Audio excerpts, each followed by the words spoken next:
Why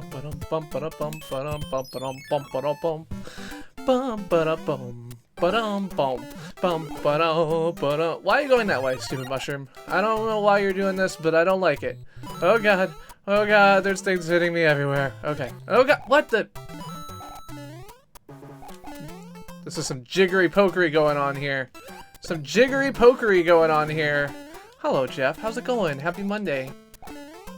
Jeff, are you registered? Do you live in the US? I don't even know where you live. Hello, Stingray. Hello, James. Hello, Jeff. So, everyone who comes in tonight, you have to tell me where your plan is to vote. Are you going to vote tomorrow morning? What time of day are you going to vote? Do you know where your polling place is? Are you going to take a friend? I don't care who you vote for, but tonight you're going to tell me where and when you're going to... Oh, fucking hell. Like, seriously? Like, this is how bad I am. This is how fucking off I am. Is that, like, I can't even beat the first level of Super Mario Bros. 3 without dying. You voted early. So you already voted, Jeff? All done? Good. Excellent. Saves the polls for someone else who can get in there and do that. That's great. Awesome. I hope you voted for the people that I would tell you to vote for, but if you didn't, I'm glad you voted anyway. Stingray, do you know where you're voting? What time are you gonna go vote tomorrow? This is one of the things I've learned about get out the vote stuff. Everyone asks you, like, what time you're voting, and it's not because they actually give a shit about what time you're voting. They don't even write that information down. They only ask because they know if you tell them what time you're voting, then you'll actually do it. Like, it's this setting a plan thing that, like, it causes people to actually think about it in a real way. And so that's why they ask that question. So you plan to vote tomorrow. What time are you gonna vote tomorrow? You gonna vote in the morning, in the afternoon, at night? Are you gonna take the kids with you? I took Julie with me to vote when she was wow, what the heck is with this slowdown, man? Stupid Nintendo. Oh, okay, there we go. We're good. So my plan is to play through this game without using warp whistles, which I rarely do, so I'm really bad at it. So I'm gonna hopefully get some extra lives here so I can actually do it. You should make a plan, Stingray. Make a plan. If you make a plan, you're more likely to actually go. See, I'm doing my bit. I'm being I've sent, for the record, 8,500 text messages today. Oh god damn it! Like, look at this. I got 3 lives. Like, what the heck? I'm totally off my game. But yeah, I've sent 7,500 text messages today. I've helped 17 different voters, like, look up what their polling place is, or, like, find out if they're registered. I helped a felon figure out that he can register to vote. I did a whole bunch of stuff today, so thank you very much, Leif. Voting in the middle of October is good. You're done. Great. I don't have to bother you.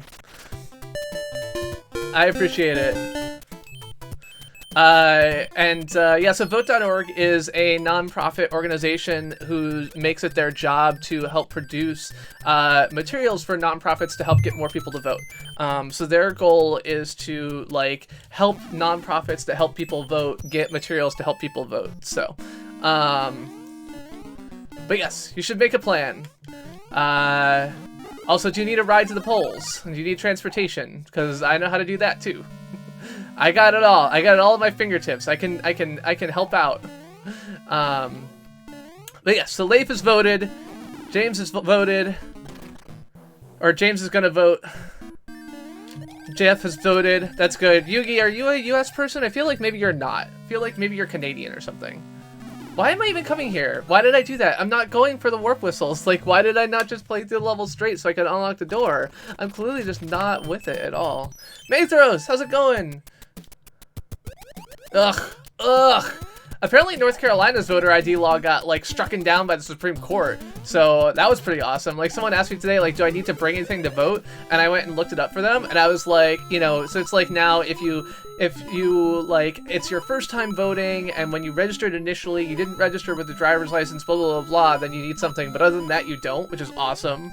That's not a plan, Stingray. Doesn't she have work? You gotta, like, she's probably gonna go on her way to or from work, and then where will you be? You won't have voted, and then I'll be sad. Oh, Yugi's in Oklahoma. Okay, that's cool. I was doing Oklahoma outreach earlier today. There's some organization that I was doing it with. Who are they? I can look it up. Oh, my game pauses. I don't want you to do that. This is one of the most annoying types. Who was it? Oklahoma, where the winds come sweeping down the plains. Oklahoma. Oh, there it is. News for Democracy. News for Democracy was doing Get Out the Vote. They have a voter guide. Oh no, you have to bring one. Oh, they have like poll cards. Like, oh, what garbage. What fucking garbage. Like, this is why, you know, so we were talking in my Discord earlier today about, by the way, if you want something other than election news, you probably don't want to be here tonight, because that's all I am. Like, I took today off today, and I called people on the phone. Like, this is how much I am working on this election. I spoke to people with my actual human voice in another state, like, in order to try and get them to vote. I called people in North Carolina and in Alaska to tell them to vote. Like, this is what I did. Oh, is she done? I'm sorry. That was a totally insensitive comment of me. I thought you were saying she had another week, the other night, but I guess I misunderstood. Sorry about that. I'm being an accidental jerk. I thought I was just being, I thought I was being an intentional jerk, but I was being an accidental jerk. Sorry about that. Yeah, so I called human people on the phones with my human voice and talked to them in Alaska and North Carolina to tell them to vote.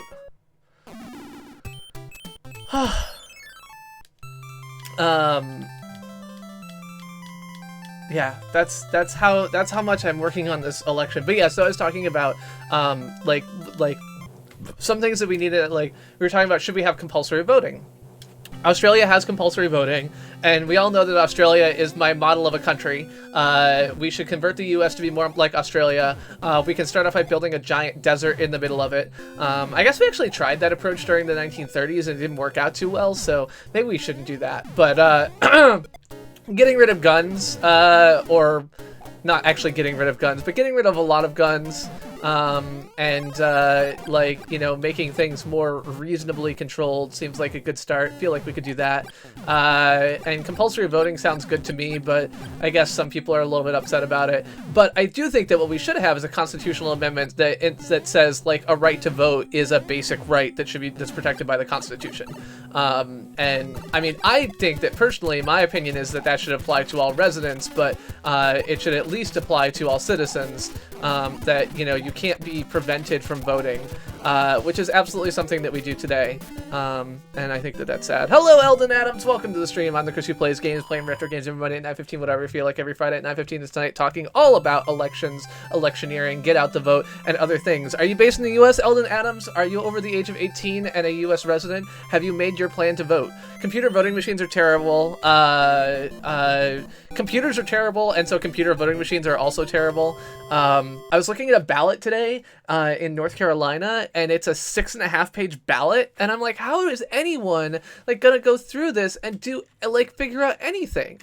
Like, if we look at this fucking ballot, like, look at this thing. Oh, where is it? Here we go. Pull this, and hold on, I'm linking. All right, so I do this and do, where's my Chromie button? Like, okay, fine. Like, this is like, whatever. It's that's not right. This is a ballot. Like, fine. And like, constitutional amendment. Okay, protecting the right of the people to hunt, fish, and harvest what? Okay, so like, now we're on page 1. All right, but then we've got this, and then we've got this. Like, what even is this? Like, what, like, is that another vote for the same thing? Oh, these other pages are like a computer printout of a different ballot style. Okay, so at least that's better, but this is how it looks on computers? Okay, so they take, like, what is a 2-page ballot on a piece of paper, and they make it a 6-page ballot on computers because they're touchscreens, and you can't actually use a touchscreen for anything. God, just use paper! Like, paper is good. Like, look, this is very easy. You just Scantron it, and it's fine. Put a black pen in, and it's easy. It's not a big deal. And, like, that's 2 pages. But no, you gotta have your 6-page computer ballot instead? What the fuck? Yeah. Hanging Chad. Oh, God. And then you get into Florida and the hanging Chads and the everything else. It's crazy. It's crazy talk. Oh, I should put the game on. There you go. Game is on. The game is on. Do-do-do-do-do-do-do-do. Okay, so, Mathros, did I ask you when you're voting? You didn't answer if I did, so you should tell me what time of day you're voting, Mathros. Yeah, nice. Put a thing on nice heavy cardstock. I mean, I know running elections isn't free. Like, I know these things cost money, but come on. You do it once every 2 years or even every year. You can afford to spend a couple extra bucks on it. That says the guy who lives in a city who has like $200 million in cash and won't even build a fucking municipal broadband network. So what the fuck do I know? I don't care about you, you stupid end card. Just keep doing your little thing over there. I'm gonna come over here and run faster than the sun. That's what I'm gonna do. I'm gonna be like, you know what, Mr. Sun, Mr. Golden Sun? Actually, that's a totally different level, so I'm not gonna do that, but, you know, it's alright. I want out! Let me out! I can't get out. I'm gonna die. I guess you can't drown in this game, because it's Mario, and Mario can swim underwater with unlimited breath. Unlike Sonic, yet another way that Mario is better than Sonic, I tell ya. But yes, I'm just gonna nag everyone to vote. That's what I've been doing all day, is nagging people to vote and asking them when they're voting. I called people in Alaska and asked them when they were gonna vote. I asked one person when he was gonna vote for the candidate that I was canvassing for, and then he told me he wasn't gonna vote for her anymore. And I was like, oh, okay. Can I give you any information that would help change your mind? And he's like, no. And I'm like, oh, okay. Well, that kind of sucks, because this list was supposed to be specifically people who had previously said they were going to vote for her. So that kind of unhappy, but whatever. And then I said, do you need your polling place information? He was like, no, I got it. I said, okay, just a reminder, the polls are open, blah, blah, blah. Like, he was like, yep. And I was like, okay, fine. I've done my part. I've contributed to democracy. Where the wrong person will win. Yeah, so one of the things that I've been, you know, interested in for a long time, and I think I've talked about this before, certainly I've posted about it on Twitter, is that there is a set of candidates that's been kind of collected and managed and manhandled by a particularly well-known tech developer in certain circles, which I'm part of, who has basically just been managing these campaigns in rural districts that typically don't have a lot of money. And so he took these districts that were like pretty heavily Republican and were going to get no money from the mainstream Democratic Party, because the mainstream Democratic Party runs on like, is basically just like a money funneling machine for Democratic Party consultants to a large extent. So there's a huge amount of like grift and other bullshit that's trapped in that's like in the system. And so so if your campaign hasn't raised like $100,000 grassroots by like date X, then they just won't support you. Like the Democratic Party, which has millions and millions of dollars given to it by people, will just not support you. And there's nothing that, oh, I bet I know what state Org is in. Hey, Orgcast, did you vote for Phil Weiser for district attorney? I've done a lot of campaigns for Phil Weiser for district attorney. I think I've sent 3,700 text messages for him.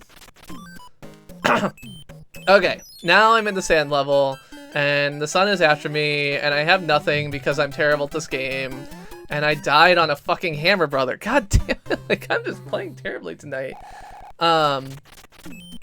But yeah, you don't have to answer that question, by the way. Please don't, if you don't want people to know where you live. Yeah, so but yeah, so like these campaigns that are being, like, they're rural districts where like a small amount of money goes a long way, because like they're poor. Like rural districts are poor. Like generally speaking, there isn't a lot of money invested in their political races. And so like a small amount of money, like the amount of money that a single like Google engineer can throw at a problem, as like a thing, like makes a huge difference. And so he like was running these working with these campaigns to help them collect money, and he was doing this all the way back in the primaries. And so I've given like $5,000 to these campaigns over the past year and a half, in total, like not each. But he started out with a list of like 8 people, and then after the primaries he changed it to a different list of 8 people, blah blah blah. But at this point, like 4 of them are races that like were just completely written off by the main Democratic Party until like the last month. And so like the candidate who's running against Steve King JD Schlatten is one of these candidates. The candidate who is like currently ahead in the polls in Maine is one of these candidates, and these are people who like campaigns that had no interest in the Democratic Party, were likely to get no interest, or were likely to have run. Oh, good. Okay. I guess there's more than one state that does drop boxes. That's good. Like the Democratic Party just wasn't going to support them, and without that support, like, it's hard to get anything unless you've got something. So by basically shaming Google engineers by pointing out how terrible their employer is, he's managed to get like millions of dollars out of like Google and Facebook and other tech workers that otherwise like probably would not have come in, and gotten it to these campaigns. And of course, part of this is using your platform, right? Like Mache has been around in the tech scene. He has a lot of people, like friends who have decently sized pockets. Like he's maxed out on each of these campaigns, both in the primary and in the general election season. So he's given like $5,400 to each of those campaigns, which is the type of thing that like, you know, tech people can do. Like they can put $50,000 into a set of things. And the biggest issue, right, is that with so much money in our politics, the candidates who are willing to take corporate money can get this kind of stuff easily, because they can just go to corporations, and corporations have no problem writing like a $5,000 check, which is their upper bound. And so they just go and do that. Like they just go write a check for $5,000, and you know, you talk to 20 corporations and great, now you have a campaign.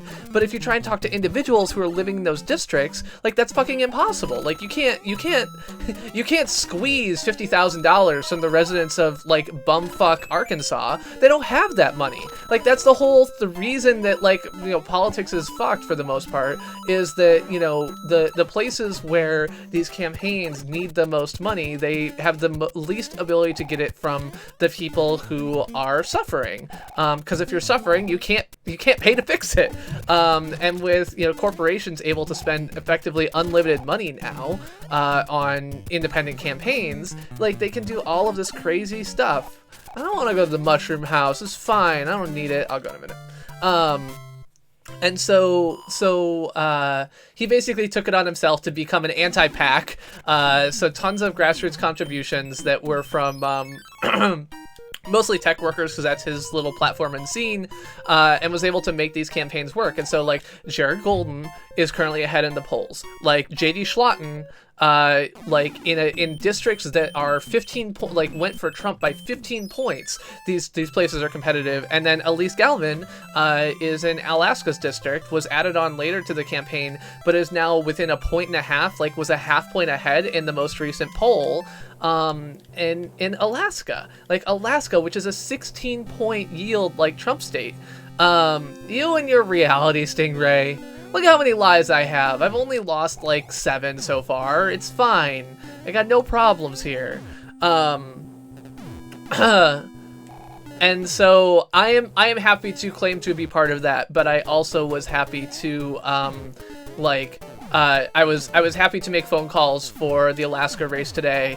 I threw another $100 at the campaign, the collection that he has going for all of these candidates, and basically said like JD Schlatten and Jared Golden, like they're basically capped out on, like, giving them more money won't help, because there's so much national attention on those races now. Like one of them generated $650,000 in donations like in a single day last week. Like, you know, because some big thing, because like Purina, Land O'Lakes, and AT&T all announced they were dropping their corporate PAC sponsorship of Steve King. Steve King, known white supremacist in the House from Iowa's 4th District.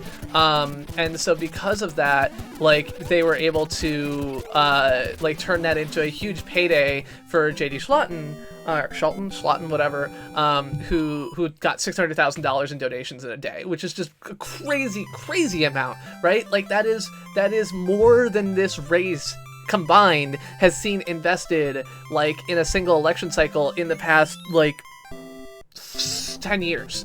Like it never sees that kind of money.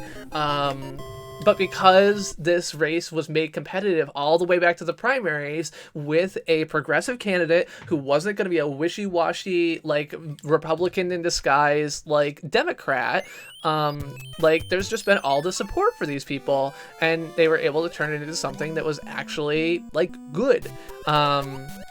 So I am really hopeful that there's, like, looking like a decent chance that with a lot of get out the vote effort and a lot of knocking on doors tomorrow and a little bit of luck, that maybe Steve King will no longer be in the House next cycle, and that would be, like, good. It would be really good, because the guy is he's a completely toxic individual. You know, like, people joke about the Nazis on Twitter, or comment on the Nazis on Twitter, but, like, none of them has nearly the amount of power, influence, and you know, clout that Steve fucking King does. So well, I'm past the world now, so I guess it's no... Oh, in this world, not in this level. Okay. You know what? I don't even know if I care.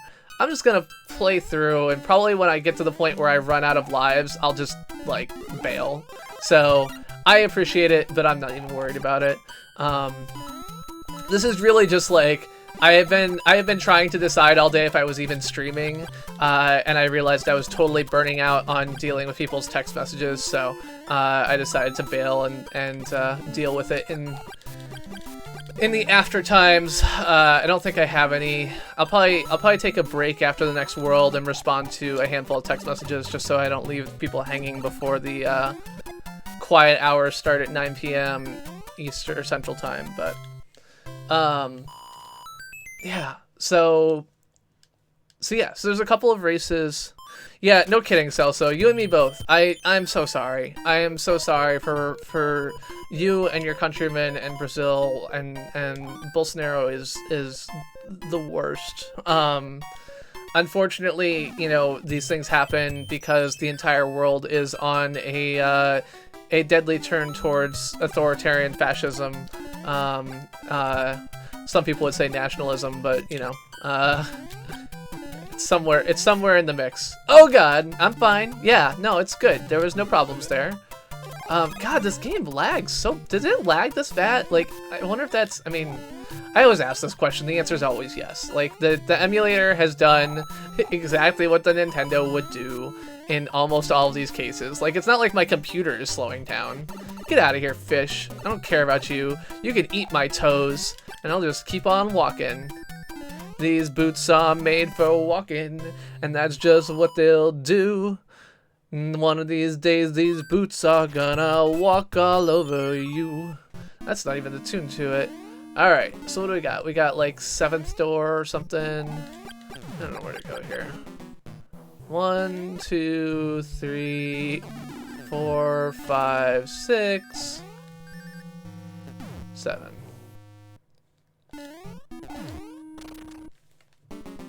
Nope, not the 7th door.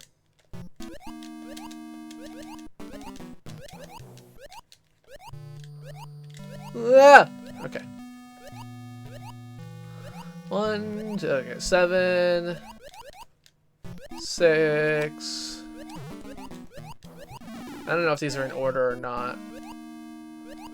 5, 4, 3. Okay, maybe just the 2nd door. Shouldn't have hit that, but whatever. So if these doors are in order, then the 2nd door will be great. And these doors are probably not in order. Nope, they are not. Okay, so I'm gonna do the door after the first. Okay, so hitting that didn't matter. Fine. I'm gonna do the door after the first thingy. 1, 2, 3. After this. Damn it.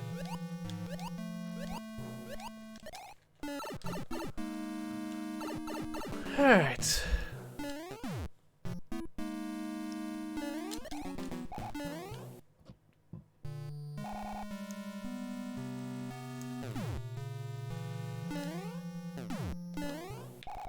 Ah.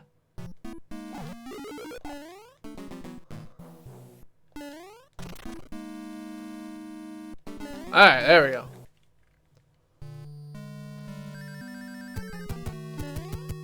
That's definitely the type of thing that when I was a kid, I would have just like never been methodical about it and would have been in real trouble. Yeah, no, I mean, in the US, we're really talking about it being decades to undo, so... Alright, Van Helsing, I know you've already voted, right? You're early vote all the way. Beto for life. I've ran into a couple of Beto voters polling various groups. I have not been doing anything that's targeted at Texas, but sometimes you get numbers that are like Alabama numbers or whatever, and the person has moved to Texas, so... had a couple people who are like, I'm totally down with Beto, and I'm like, oh yeah, go Beto. Cool. Ah! How the heck am I supposed to... I can't just slide down. I feel like normally I just slide down and jump off this, and it's not working for me. Fuck you. Fuck you, buddy. Republicans? Like, I think the answer to that one is pretty straightforward. The same type of people that I close with the MAGA text that just says, I'm glad that we're both doing what we think is best for our country, even if we don't agree what it actually is. Those people. The ones who claim that, you know, Democrats are making us socialist and that's really the end of the world, so... It's like, I wish that the Democrats were making us, like, socialists. Like, socialism's good. We would stay alive. It's good. No, Oprah should not be a politician. Oprah's campaigning for Stacey Abrams, though, which I think is great. Really appreciate that. Jose, have you already voted? Have you made a plan to vote?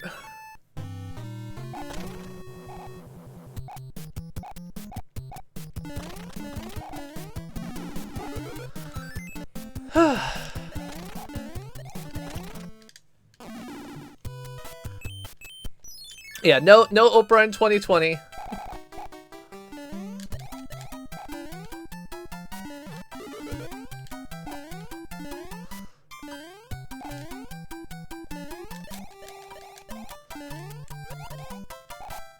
It doesn't work on you. It doesn't mean it doesn't work. Do you have a plan to vote? Have you already voted? You can't stop me now. I mean, you could leave. But if you don't leave, I'm just going to keep asking whether you have a plan to vote and what it is. That's what I'm going to do.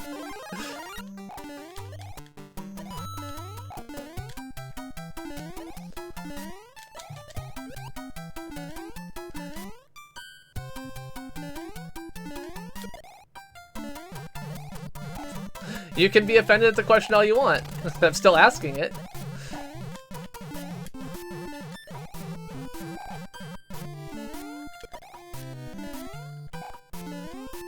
I'm an offensive guy, it's what I do.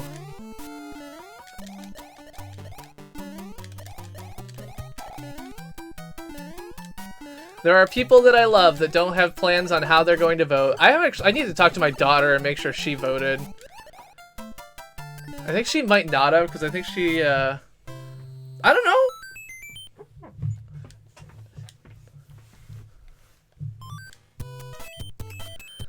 I assume that you plan to vote, but I don't assume that you have a plan to vote.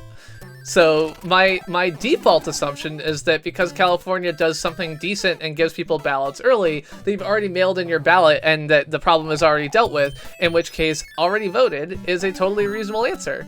But given that didn't give that answer, I'm a little bit concerned that, you know, you've got a plan, but that plan is like, oh, I'm gonna do it tomorrow, and not like, I need to go to the post office at 7 a.m., and then I need to buy a stamp, and then I need to do X, Y, and Z. Because in some places you have to have, like, stamps for your ballots? I don't know. Like, just have drop boxes everywhere. That's what Colorado does. Drop boxes everywhere. You're so many words on your Facebook, man. I've been texting 27,000 people. I haven't had time for that shit. Yeah. Like in some places your absentee ballots, you have to go buy stamps for them. Although I read an article that says that, like, you always, like, have whatever,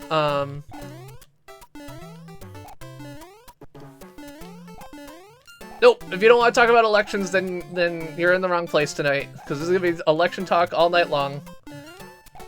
I'm talking about the elections I'm excited about. This is a voter I mean, so I will say, like, oh, fuck. Okay, well, I guess there's a hidden mushroom there, which I should be taking advantage of. Also, this level sucks. I don't remember playing this level before. Oh, right, I always warp. Right, get out of here. Can I go down here? Nope.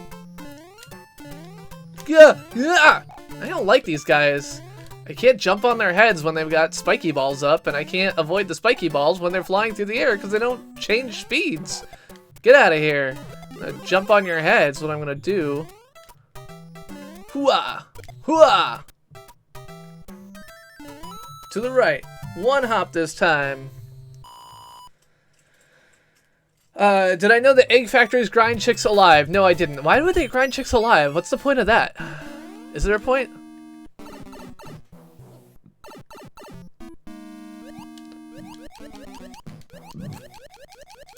That sounds like a plan. Do you need help with transportation to the polls?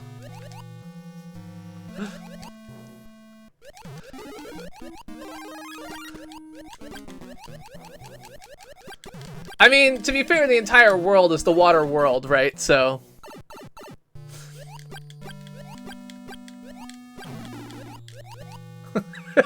Yes! Yes! So I'm not trying to hide it. I was very clear when the stream started. I said everyone who comes in, who I believe is possibly in the US, is going to get asked the questions that the get out the vote questions that will get people out to vote. Like, that is what I am doing. I am asking these questions to my friends because I want to feel comfortable that I have done what little I can.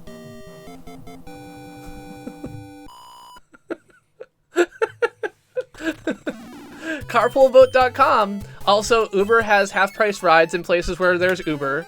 Uber and Lyft, I think. Now, of course, you can look at those and feel like this is just like a capitalist ploy in order to get more people to give their email addresses to Uber and Lyft, but there is that. But yeah, also depending on what district you're in, I can look into whether there are any campaigns who are able to give rides. But carpoolvote.com is the best website for the general act of like getting and sharing carpools. I'm honestly not super impressed by it. Like, it's one of the things that I am least happy with about the entire process is that, like, registering either to be a driver or to be a person who needs a ride to the polls, neither one is good. But if rats eat your car, let me know and I'm happy to pay for an Uber for you. Or Lyft if you feel that that's more, appropriate from a social justice warrior standpoint. God damn it, get off of me, you stupid small thing! There we go. Also, these bombs are fucking, like more so than any other Mario game, I feel like the bombs in this one are fucking gigantic. But yes, if people don't need rides, I'm fine. Like, I don't, it's not a secret. I'm just trying to do the things that get people to vote, because even people who I otherwise think are obvious voters, and even people who I otherwise think are, like, clearly going to vote and I don't need to, like, worry about it, I've found out many times over the past 15 years, like, it's not true. Like, people who I thought were obvious shoo-ins to vote will be like, oh yeah, I didn't get around to it. And I'm like, what the fuck? And I don't, like, none of this is gonna matter, like, and I understand that and I realize that, but it will make me sad if, like, this election goes poorly and I find out again that people that I care about didn't bother to vote. Like, it will just make me sad, and I don't want to be sad. I don't want to be sad. No, nothing I say in my live stream with these, like, 7 people who are already planning to vote is going to change anything. And nothing that I do for Get Out the Vote is going to change anything. Like, none of my efforts matter. Because I can't affect the world. Like, the world is going to be broken regardless of what I do. And we talked about that last night. But it's still my responsibility to do whatever I can in order to make a difference.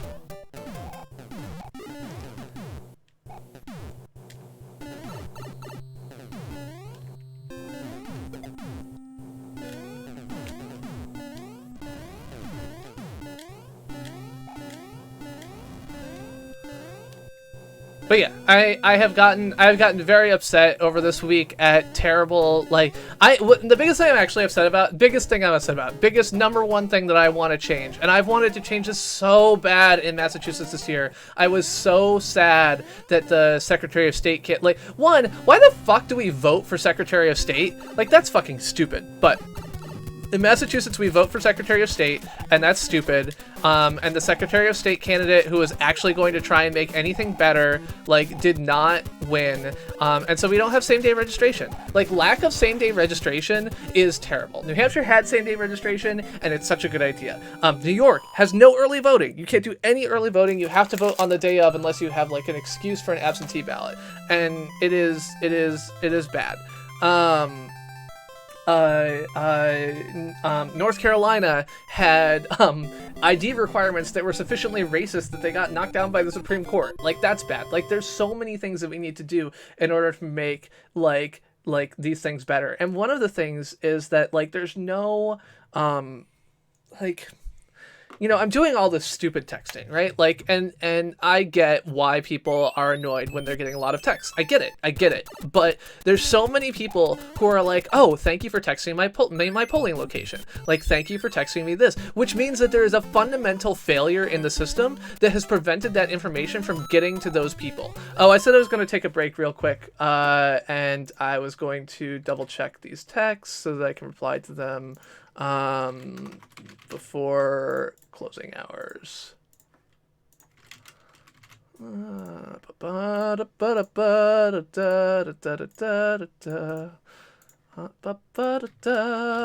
voted. That is great. Thank you so much. No without explanation. Annoying. What was the... Ah, there we go. Angry for being texted. Alright, you're done. Ba-ba-ba-da-ba-da-ba.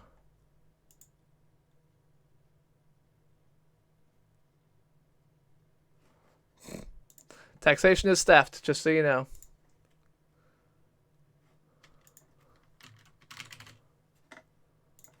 Boom.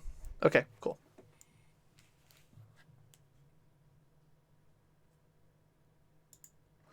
Hot button issue in politics in my area has been question 3. So question 3 in Massachusetts. So in 2016, politicians, like the legislature got together and passed a anti-discrimination law that protected people who are transgender. In particular, it added gender identity to the list of protected characteristics for which you can't be kicked out of public spaces or excluded from public spaces, with some specifics about how that applies to spaces that are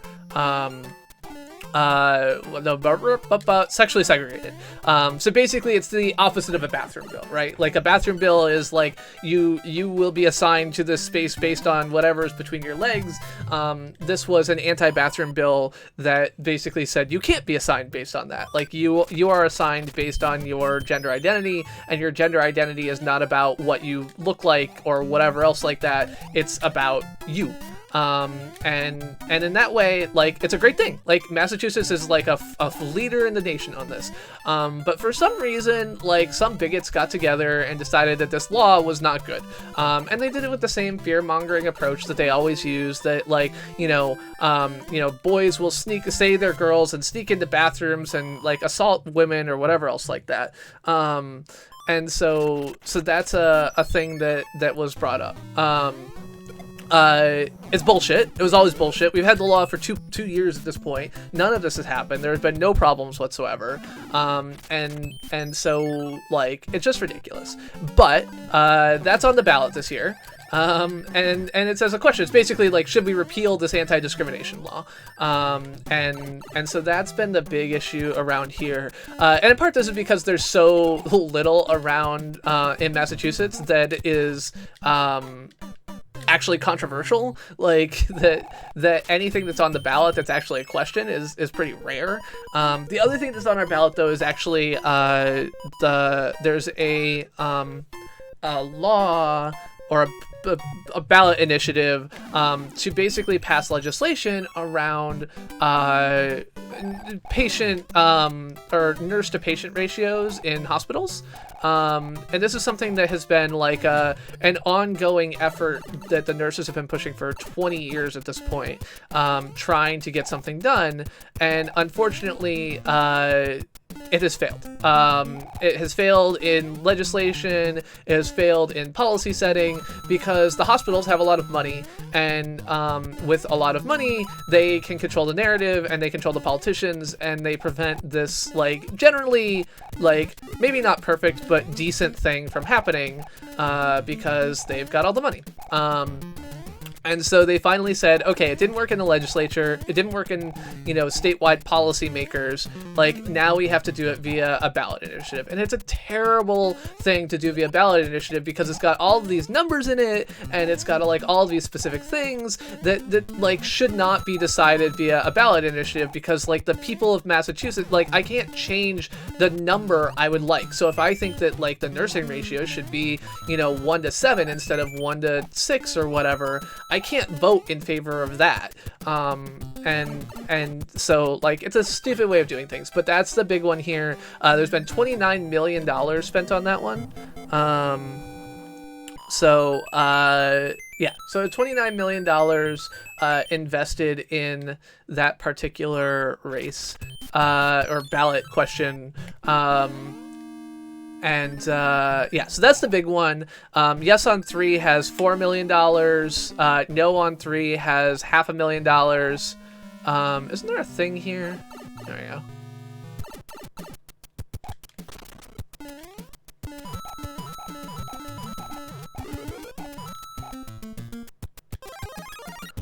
But yeah, so this is basically about passing a ballot initiative to institute rules very similar to what California instituted a few years ago, something like that. So yeah, and it's basically, as far as I can tell, a labor versus capital question. Do you want to side with the side of labor and you want to set regulations around how much basically exploitation of nurses hospitals can do, or do you not?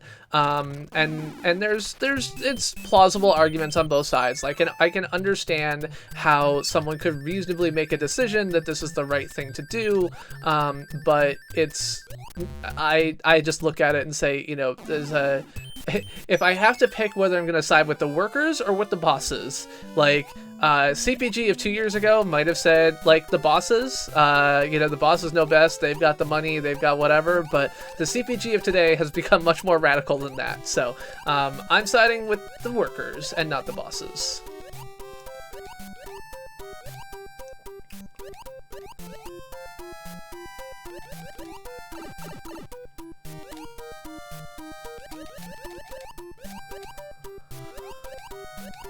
Oh god, fuck! You bastard! I was this close! Bastard.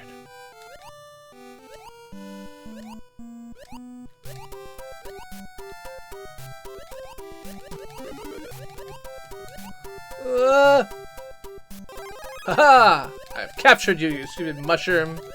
You're sitting there bouncing back and forth down the hill, and I'm just sitting here and being better. Okay, he's gonna throw a thing at me again. It's gonna happen the exact same way as last time. I do not love you, spiny throwing man. Fuck! There we go. And through.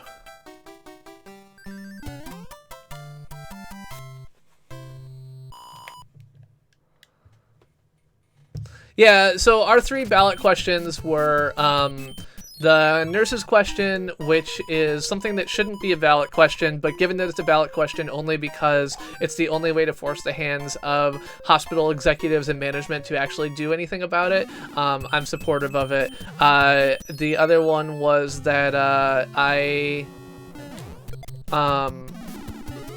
wanted to... Oh, the second one is, like, basically form a commission on how to write a constitutional amendment to roll back Citizens United. And it's like, it's the stupidest thing because it's such a, like, it'll never do anything. It's non-binding. It's not, like, what's a commission gonna do? Like, they're gonna, like, form their own constitutional convention? No, like, it's, like, it's something that will never have any effect. But it also, relatively speaking, is almost no cost, so I expect it will pass just because everyone's like, whatever. Like, the idea of even worrying about this at the scale at which it matters is non-existent. So that'll probably pass, and I voted yes on it because, like, why not? And then yes on 3, which is about protecting transgender people because, like, transgender people are people and not objects you use as pawns in your bigoted bullshit race to the bottom.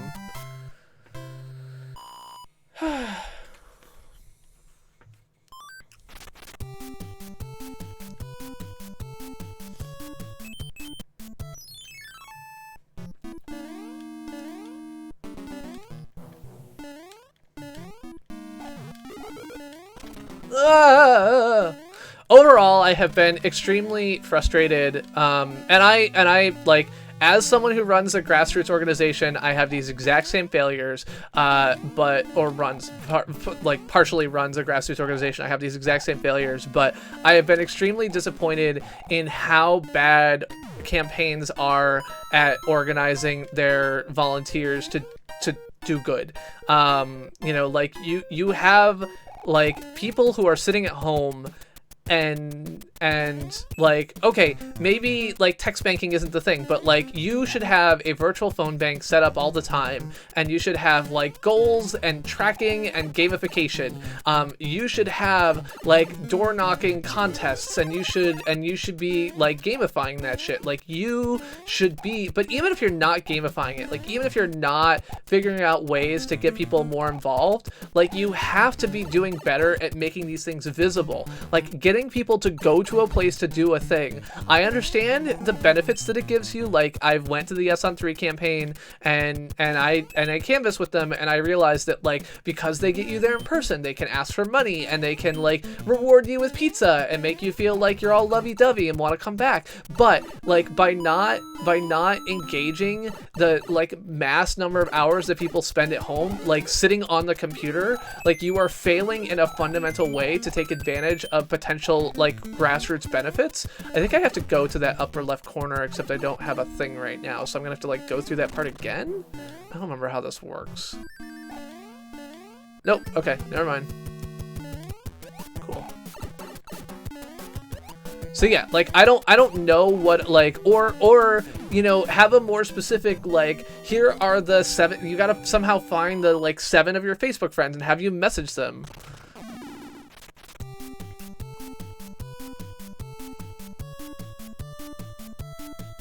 Oh yeah, no, I'm not allowed to run for anything where I would be able to find out how much people don't agree with me.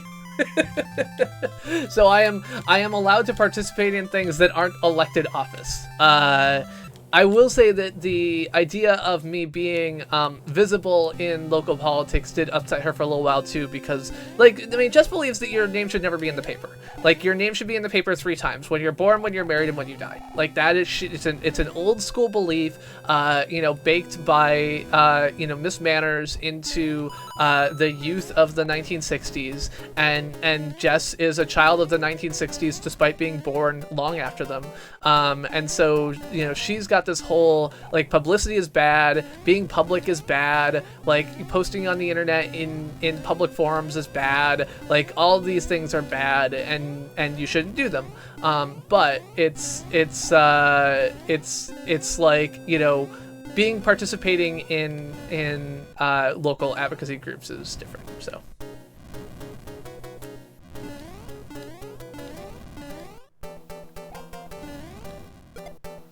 You're gonna have a mouse jumping out of your junk?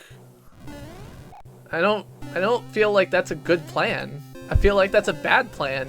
I don't want mice near my junk. Mice have teeth that bite. I mean, they bite right through your car. So I don't get it. Oh, you're thinking like where they should, like, they're like, oh, here's the no, like the picture where it's like, oh, here's the junk, but we'll cover the junk with a cartoon image so that you can't know that there's junk there, and so that we can pass our network standards. Why is this fucking auto scroller so slow? Dear auto scroller, scroll faster. I'm lazy. Don't want to wait. I don't want to wait for our lives to be over. There we go.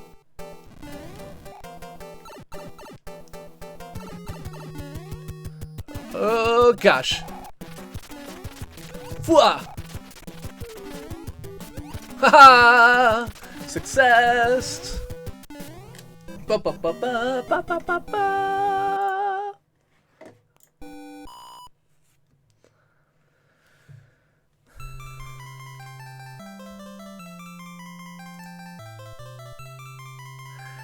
But yeah, and this is one of the things that I'm worried about with the texting stuff too, is like, I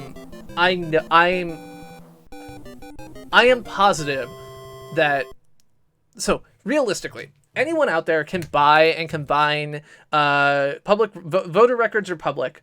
Anyone out there can go and buy the voter rolls and buy, you know, with $100 grand, you can go buy a voter rolls and buy like a third-party data team's like access to, you know, combine those with phone numbers. Like this is shit you can buy. Now, if we were in Europe, buying that shit, like hoarding that shit and using it for a different purpose would be illegal, I'm pretty sure, under the GDPR, because I likely did not give my name to some third-party company with the explicit like intention of like political campaigns can spam me. And the same would be true of my address information and other shit like that. Like, it would not be something you could do. But Europe and the US have such totally different feelings on this that it's unlikely that we're gonna get changes that look like Europe ever, really. The Europe has such a different sense of both privacy and like rights laws that I just don't see that happening. So in the US, anyone can do this. So anyone with $100,000 can go and do this, and like can then send these messages. And if they don't care about getting like caught and fined by the FCC, or FTC rather, they can do it on behalf of someone who isn't my candidate. Like, and so like I worry about that because I know, for example, that the group that I'm working with is well behaved, but like other groups out there, I don't know if they're well behaved. And some of them I don't even know if they're acting in good faith. Like, I do not know if Our Revolution, or whatever they're called, is like following the FTC rules, or if they're literally just doing the, you know, if we get 3 knocks, like we do this, or we get paid per text message by the campaigns, and so we don't care if we follow the rules because we're going to come out ahead even if the FTC fines us, you know, $150,000, which would be like pretty much unheard of for this type of thing. You know, we don't care and we're just going to do it anyway. And so I worry about like abuse of those things in the same way that like you know, you're not allowed to get spam on your cell phone. Like there's laws against that, but I get spam on my cell phone all the time. Like I get spam on my cell phone 3 times a day. Not political spam, just like, you know, like literally like Obamacare health insurance scams. And those are illegal. But people still do them. And so I worry about that. And it's one of the reasons why I think that, you know, I say that we need better awareness. And so I think that like, you know, 2 weeks before registration day, you should be sent, like the city, the voting, the people who manage your voting records should be texting you and saying, hey, we have you as registered to vote at XYZ like polling place it's open from 7 p.m. to 8 p.m., you know, blah, blah, blah, blah. Like, here's what you need to bring. Here's a link. Like, that's something the Secretary of State should be doing if people give that information. And that information shouldn't be, like, reused or bought or sold or whatever. Like, it should have a link to a sample ballot for you specifically. It should have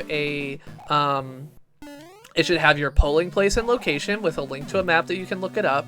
It should have all of the information about what you need to vote, and it should be sent to every single person on the voter rolls. Like, that's what should be happening, because a huge amount of why I think that so much of this, like, bullshit canvassing, phone call, everything matters is because with how disorganized these things are, and everyone's got different competing priorities where, like, some people want to be partisan and some people want to be nonpartisan and some people are only working on ballot initiatives and some people have all these different lists that they've paid for or bought or whatever. Like, none of that should matter. You should all just have, like, a single list that, you know, you're working off of that is run by the people who run the votes and says, like, here's the information, and then when they go there, like, they can opt in to find out about X, Y, or Z candidates. And if you do that, then the information goes out to the campaigns or whatever, and they can act on it. Like, that would be, like, you know, a good thing. But instead, what do we have? We have this nonsense where, like, the Democrats are maintaining a database and, like, it's all maintained in this, like, clunky ass, like, CMS that campaigns have to pay, you know, $170,000 a month to rent access to. And all of their voter scripts are terrible. Like, you know, it's like, oh, I'm here calling, you know, a voter name. And so you have to, like, scroll up and down the page to fill it. I'm like, oh my God, like, a simple templating language could fix this problem. Like, why are we not doing this? Like,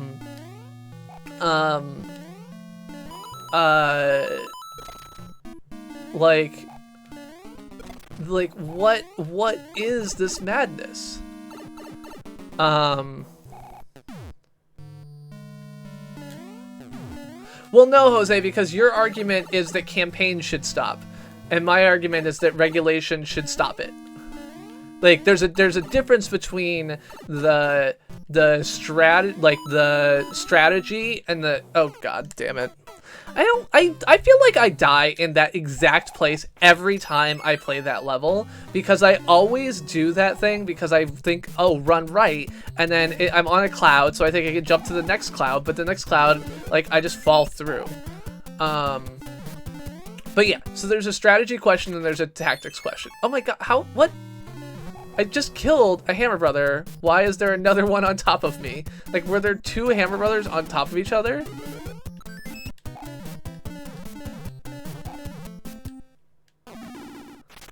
But yeah, campaigns are a disorganized mess. Like, voters are harassed in ways that are, like, unhealthy. But absent any other way to get that information out, like, I feel like it's irresponsible to not engage in aggressive get out the vote. And so until and unless there is some way in which people find out in meaningful ways ideally that are better than text messaging, but at the very least are equal to the current bullshit text messaging regime, like, what else are you supposed to do? Because, like, today, I've been, like, 5-1 on people who are happy to receive information versus people who aren't. And I know that I'm getting selective lists at this point because campaigns I realize they're out of time, so they're not going to waste any time on people who aren't there. But literally, like, I know that I am texting people and their campaigns are going to go and knock on their door. Like, that's literally what's going to happen. And like, it just feels wrong, but on the other hand, they won't vote otherwise.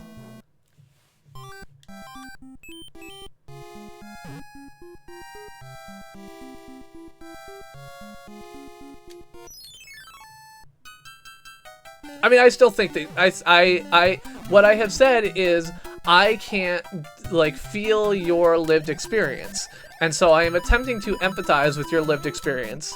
even though I can't, because I don't have the same feelings about it. And in doing so, I am acknowledging that different people feel differently than I do about this, you included, and that, you know, but regardless of how I feel about the current stuff, like what's currently going on, what I do feel is that the fact that any of this has to go on at all is a fundamental failing of the system that we have.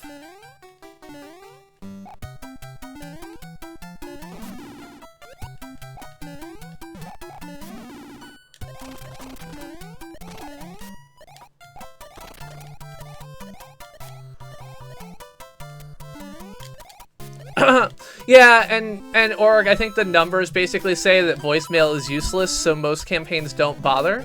There's actually two reasons for that. One is that a lot of calling, like if you look at Justice Dialer, which is one of the tools used by the Justice Democrats, you basically sit in a queue, it auto dials numbers until a human is on the other line, and then puts you through to a like human caller. So if there's like 5 of us sitting here, it'll go through the queue, it'll dial, it has like a list of 10,000 numbers, and it will just dial numbers until it gets a human, and it'll just hang up on messages, because the system is not fast enough to actually like pick up before the voicemail picks up, or like it can't tell that it's a voicemail or whatever. And so there's no way to have humans on the other side of it handle it correctly, which is why like when you get voicemails that are like telemarketing spam, you'll note that they oftentimes like break in halfway through their spiel. It's basically like the inverse of that problem.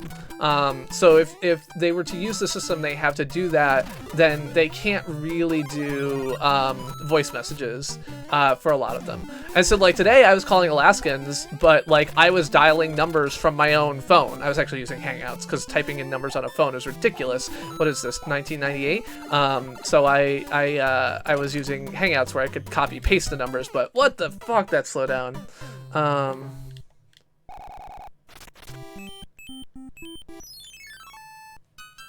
Well, the problem is that whatever. Yeah, I mean democracy won't survive anyway. Like we're all doomed. So like by the next election, like, you know, there will be you know, a Republican-controlled authoritarian system that will like manage all communications, and so, you know, might as well just not worry about it. Text Democrats now, you won't be able to in the next election.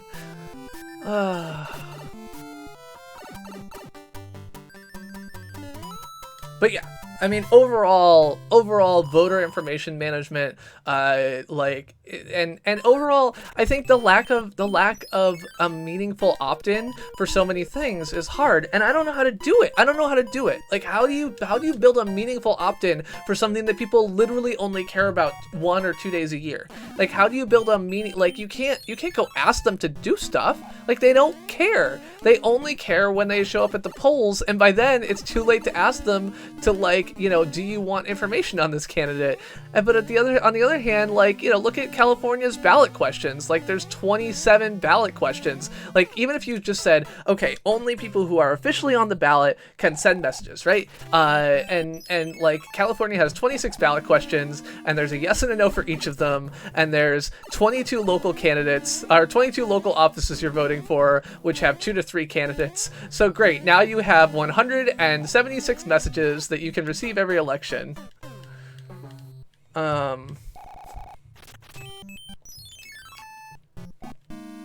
Hi, Brad. Brad, did you vote absentee? I don't know if you can vote. I think you can, right? Like, you could continue voting in Ohio, but I think you don't, because you're like, I've lived in China for the past 15 years, and that seems unreasonable, which I acknowledge. Oh, you're registered in California. That's right. You lived in California. Okay, so your vote doesn't matter anyway. I don't think it's... Well, California is not nearly as bad as Massachusetts. Like, even... Like, there's literally districts in California this election where there's no Democrat running for the House because, like, they got fucked in the primary.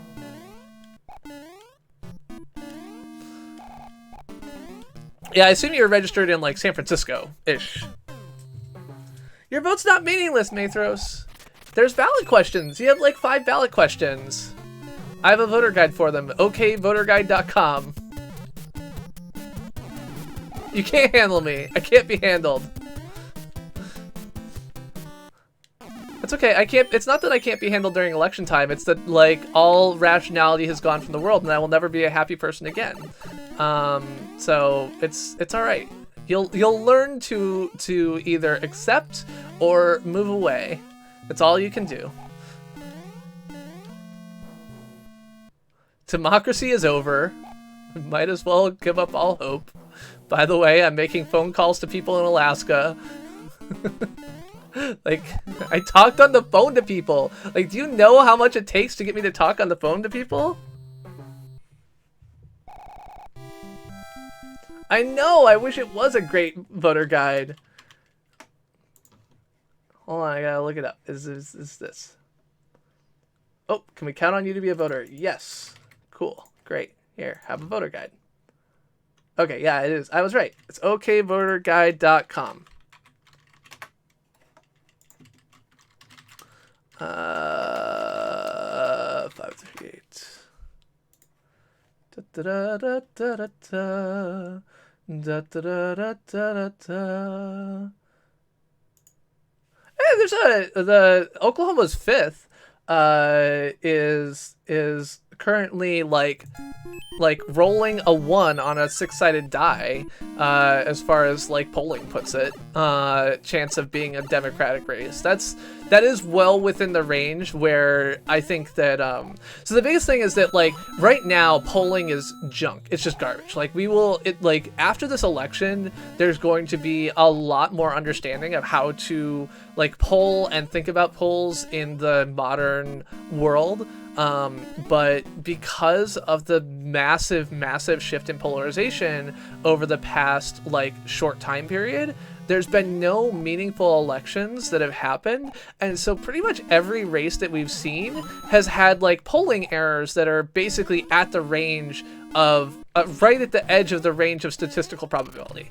Like they're not quite, this isn't what statistics would say, but they're right on the edge of it, because we live in this weird world where no one knows what a likely voter looks like, because you've changed this whole dynamic, because there's no centrist, there's no center anymore.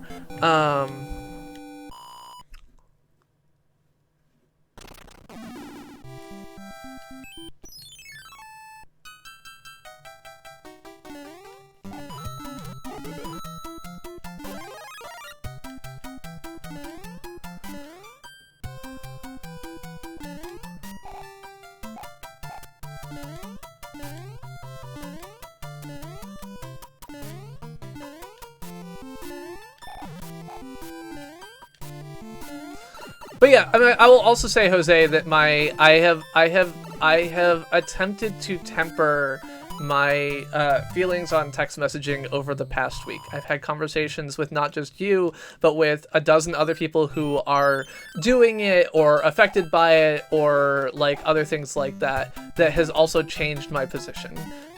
So it's not just that like, oh, you were saying one thing and now you're saying a different thing. Like, my opinions have changed. And while like I do feel like fundamentally maybe I was not communicating part of what I said, I'm also a different person than I was 48 hours ago. So you can look at that and say like, yes, I was wrong. Actually, you know what? I'm gonna do exactly that. I will admit that some of the things that I have said over the past week have been wrong. Specifically with regard to the importance, value, and approach of like using text message spam to bother people. That's it.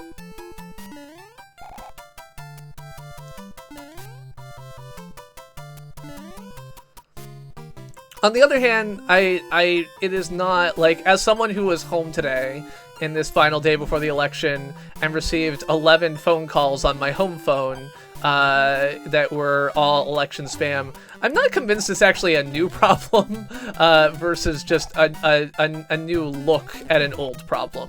But that's a different story. God damn it. All right, I'm just gonna do this. Hopefully this works.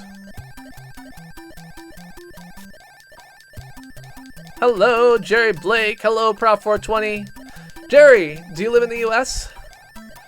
Are you over the age of 18 and a U.S. resident? Prop 420, same question. Do you live in the U.S.? Are you a U.S. resident? Are you over the age of 18? Go ahead and try and spit your fire at me.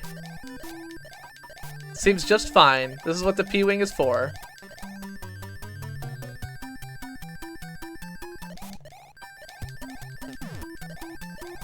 No, you're 12. Okay. Alright. Canada and 12. Fine. No problem. Can you please give me ID that would, you know, cover you under 18 USC, blah, blah, blah. Although I guess they changed that law, or someone, like, finally won in court against that law, so. Yes, that's correct.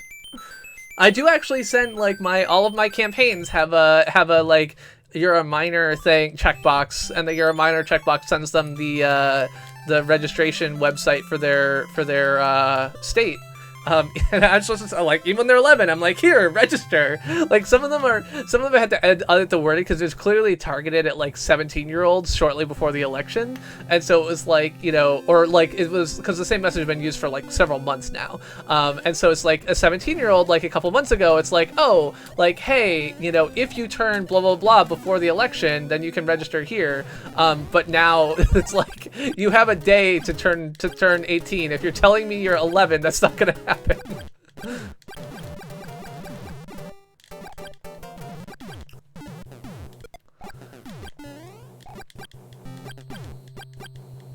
I don't care about democracy in Canada because, like, who really lives in Canada? It's just Canadians anyway. Like, it's not like it's anybody important. Oh God, like, what is Canada ever gonna? Justin Bieber and Kids in the Hall?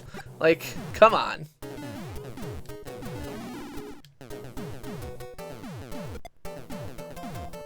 By the way, I caught up on Doctor Who, Jose.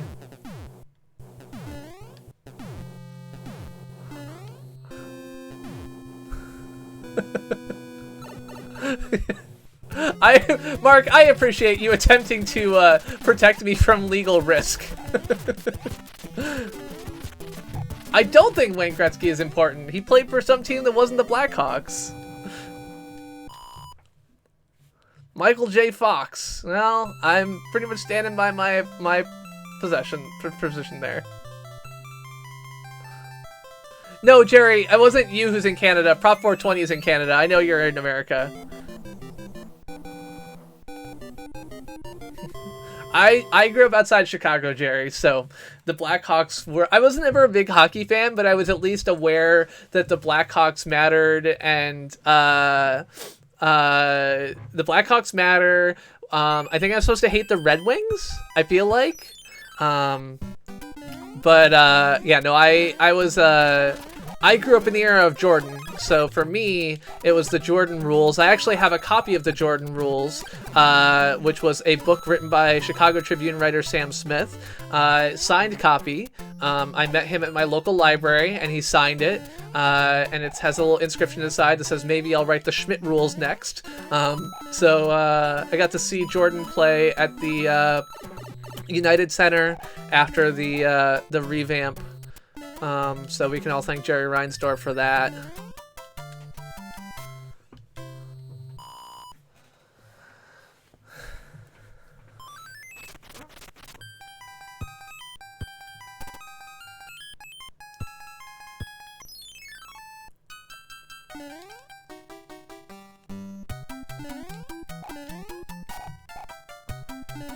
The Predators? That doesn't sound like a basketball team that existed in 1998 when I stopped caring about basketball, so I don't think I have to worry about them. I've heard of the Raptors. Maybe the Predators isn't a basketball team. Maybe that's my problem, actually. Raptors are a thing, right? Toronto was the Raptors, and they had that word purple and yellow jersey that I saw a video about at one point. Or watched something. There was something I watched about that. I feel like that would have been a good lounge video, but now I'm thinking about it, it feels like it was probably a podcast, and it, like, that doesn't, like, it makes way less sense as a podcast. Like, why was there a podcast? Like, there's so many podcasts that I'm like, you know what this would really do well with? Visuals. Like, you know what would be really great is if you could take this and, like, combine it with some kind of video and publish it on a platform where you could consume it with video rather than just as an audio form. Oh, the Nashville NHL team. All right. I'm sorry. I didn't realize that Nashville was a big home for hockey. Oh, we're all doomed. I don't even know who the Blues are. Who's the Blues? Is this another hockey team? Blues hockey. I've heard of the Blues Brothers. Oh, the St. Louis Blues. Okay, well, that makes sense because they are also in a town where I should hate the what's it called? The baseball team. I hate the baseball team in St. Louis too, right? Because that's the Cardinals, and the Cubs don't like the Cardinals. That's what that's my understanding. I mean, so.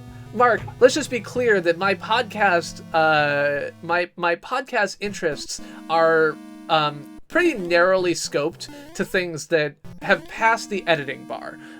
Almost every one of them is hosted by like an NPR like correspondent of some kind. I think the one exception that I listened to for a while and then basically found exactly the thing that you're talking about to be the problem is oh, what was it called? Like Zap. I don't know.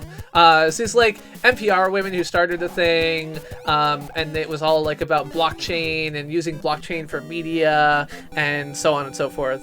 And I listened to it for a while, and I was like, I can't even deal with this. No, not Z Frank. God, what is even that currency called?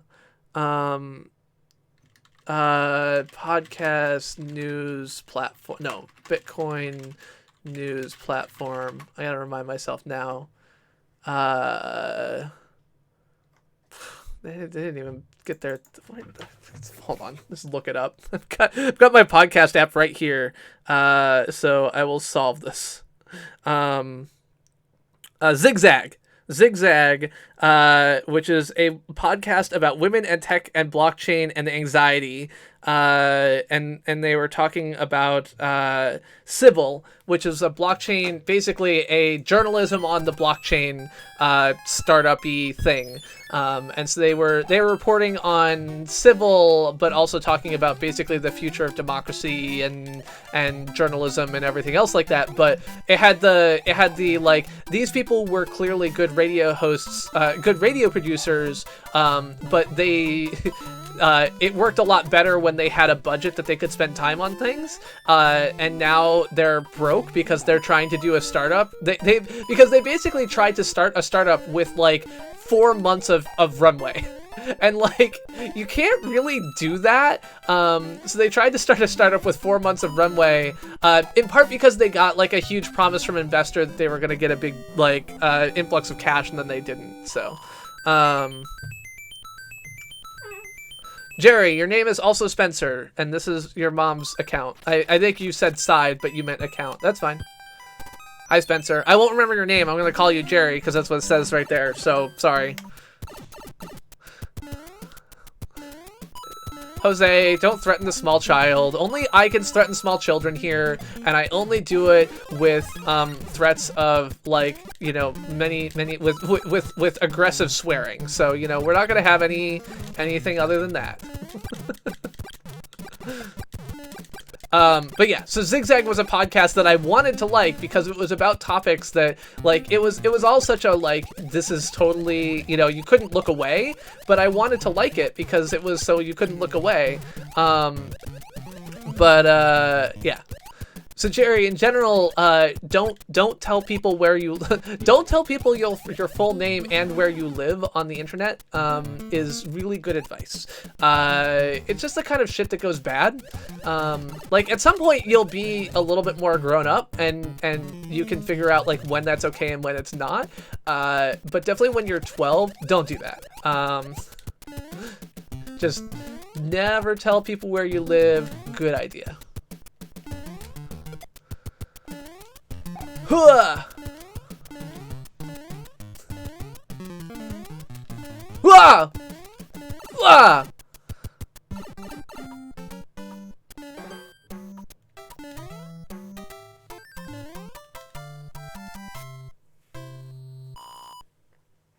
Am I jumping worlds? I don't understand the question. Am I warping? I'm not warping. I'm just playing straight through. So, I did not. But if I had, it would have been a mistake, because there's not really a lot that I could imagine. Like, I'm not saying that something bad would have happened, like, it did happen to me or would have happened to me if I did, but I'm saying that there's no need for it. And, like, it's just it's an information disclosure thing. The other thing is that, sorry about that. The internet is a scarier place now than when, like, than even 5 years ago. And so aspects of what I would have considered a completely reasonable thing for someone to do 5 years ago, I don't now. And so I will give that advice to people in general. Jerry, I'm sorry. I didn't mean to upset you. I'm trying to give you helpful advice. I'm a parent. I have a 17-year-old and a 21-year-old, so I've gone through a lot of this. I've also been on the internet since I was probably younger than you are, and made mistakes. So I'm just trying to help. I totally appreciate that you came by, and I'm sorry if I made you feel uncomfortable. It was not my intent. You are welcome to hang out, and we're just joking around. I'm a little bit punchy. It's been a pretty emotional, like, week for me. So if we seem rude, or if I seem rude, it is mostly on me and not on you.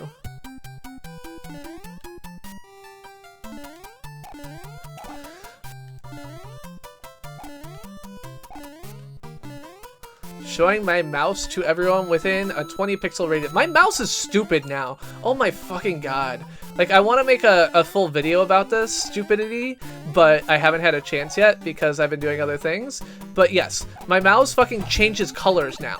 Yeah, that's right. It changes colors. Like, it's just sitting here rotating through colors all the fucking time for no good reason.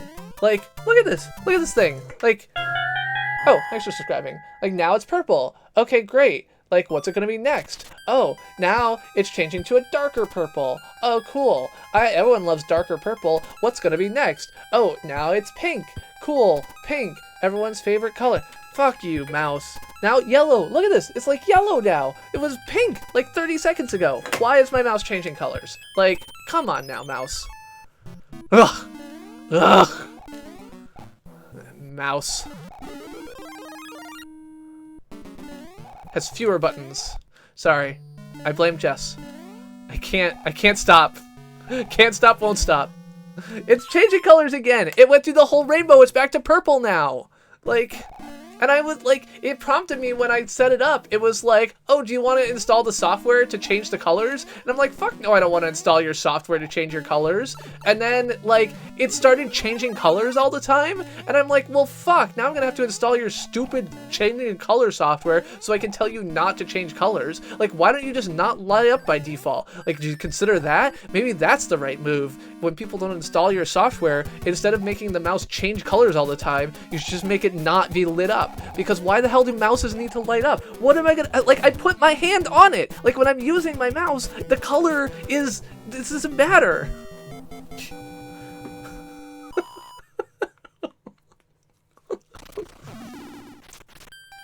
Sorry, I'm gonna chew gummy bears for a minute so I don't strangle something. Looks stupid. Stupid fucking gamer mouse.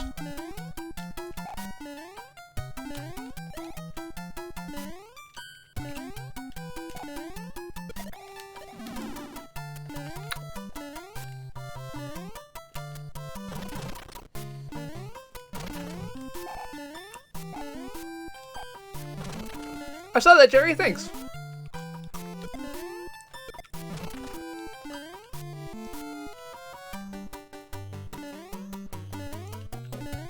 Well, so that was another thing that, like, Leif mentioned, is that, like, his mouse actually, like, changes colors during boot up, but then it, like, boots into software and it stops changing colors or something. Have a great night, Jerry. Thanks for stopping by. I appreciate it. Have a great night. Jose, stop scaring the small children. God damn it. I put in dozens of hours trying to convince people to vote, and this is what I get? You scaring away my new subscribers? I see how it goes. Plus, parents don't use YouTube anyway. They don't care. Like, when has any parent of anybody ever used YouTube? Come on. We know that's totally not a thing that happens.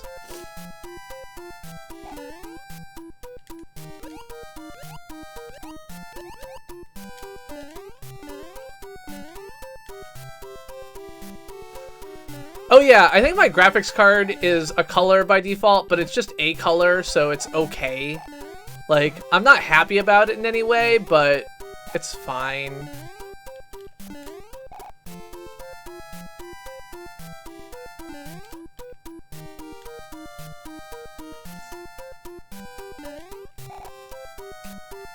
I don't know where to go here. Was I supposed to go through one of these pipes? Help me, Stingray, you're my only hope! Stingray Wan Kenobi. Maybe this? Nope. That seems unlikely. Oh god!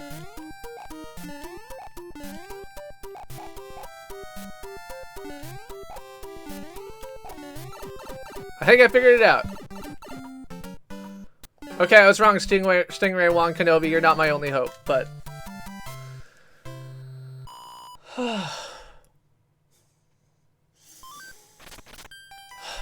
Alright, cool. Taking deep breaths.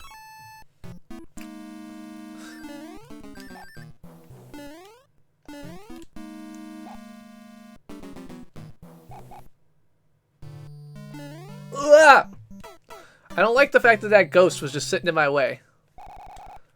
Dear ghost, get out of my way. God damn. God damn. Yeah, okay, so what is my overall belief? We're like really, really bad at helping voters become educated voters. In part, the reason for this is that the way that people attempt to win elections is by hiding or at least delivering information selectively to the people who are likely to vote for them. And I feel like that is related to the fact that we don't believe that maximizing number of people who vote, like as a country, we don't believe that maximizing number of people who vote is a good thing. And I think that that is a huge issue, and a fundamental one. And this is why, you know, talking about, you know, maybe not compulsory voting, but some kind of voting access rights that are increased, like, you know, some kind of voting rights act of some kind that increases access to the vote would be good. Because we don't have that, we get all kinds of weird things. I didn't say I think it's gonna happen. Like, I know why the Voting Rights Act doesn't exist. I mean, Trump didn't win because no one voted. Like 25% of people, the population of the country voted. Wasn't it like 60 million votes or something? 20% of the population? I don't know. But yes, I mean, the reality that has been proven time and time again is when voter turnout is higher, Democrats win. It's why Democratic, it's why get out the vote is so often concentrated and done by Democrats, is that, like, Republicans can't go out and ask people to vote. Like, if they go out and ask people to vote, then people will show up to vote and they'll lose. They can't do that.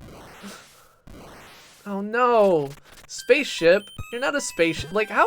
Like, why is this? I guess it's an airship. Right? Like, why is this spaceship flying through space? It's not a spaceship. It's an airship. Like, and the reason it's flying through, like, air is because it's an airship, and, like, things have air above them. But whatever. So yes, Republicans can't get engaged in get out the vote efforts because when Republicans engage in get out the vote efforts, they lose. so the get out the vote is all done by Democrats. I don't actually know. I mean, I know that Republicans do engage in some get out the vote efforts, but I definitely feel like the grassroots get out the vote stuff is heavily Democratic centered. And I do think that there is a strong correlation with progressive values and, I mean, because the reality is that, like, the country as a whole is not Republican. Like, people don't agree with Republican policies, but, like, voters do because a lot of people don't vote. And so that kind of sucks. Also, losing that mushroom kind of sucked. It would have been nice to pick that up, but... You know, if they were to release this game these days, there would be so much complaint about the fact that you can't use your, like, items inside the level. Like, that you can only use them, like, at the start of the level or whatever. Like, that would drive people... They would hate that. Fuck.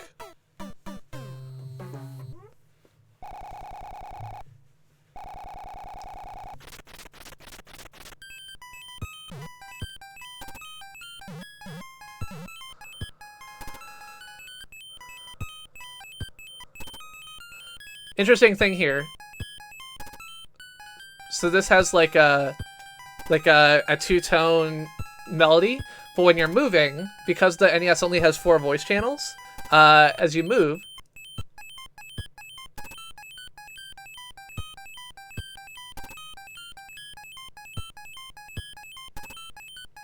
so the moving takes up that second like harmony voice channel, and you're left with just the melody and the drums, because the drums are on a different channel.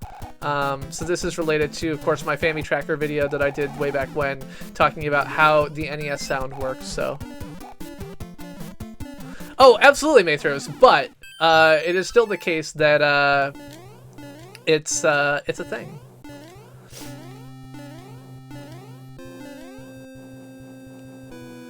Yeah, I mean, you know, I was hanging out with socialists yesterday afternoon, and it was, yesterday afternoon, and talking to them is definitely an interesting perspective on the world. You know, these are the folks who are very upset and didn't vote for Obama the second term because they felt like he wasn't delivering on his promise of hope and change or whatever.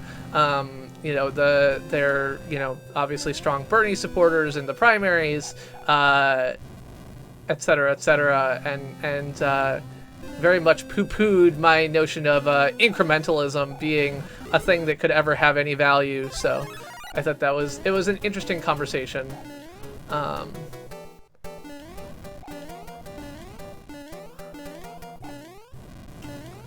But yes, I think that my primary vote being for Hillary is probably an outlier among most people who identify as members of the Democratic Socialists of America. Boom.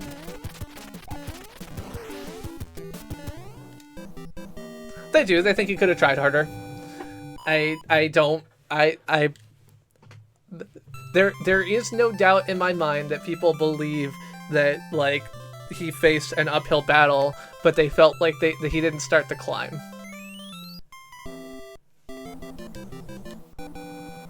Yeah, I mean, but at that point that was like 7 years in, so I'm not convinced that that was relevant to the earlier frustration with him.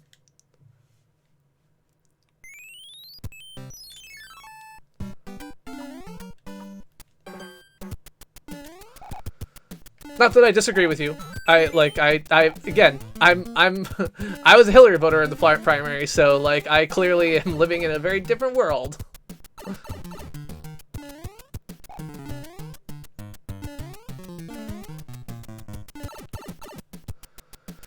Up we go into the wild blue yonder. Pretty happy with how I'm doing so far. It's not bad. I'm making progress. Didn't like that so much, but, you know, win some, lose some. Yeah, I mean, yeah, that's all I was saying.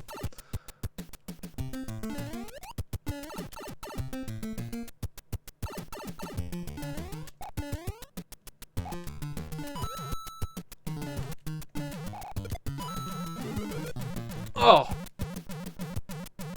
Damn it. I wanted that mushroom. What did I care? Like, just fucking use a mushroom. There you go. Problem solved.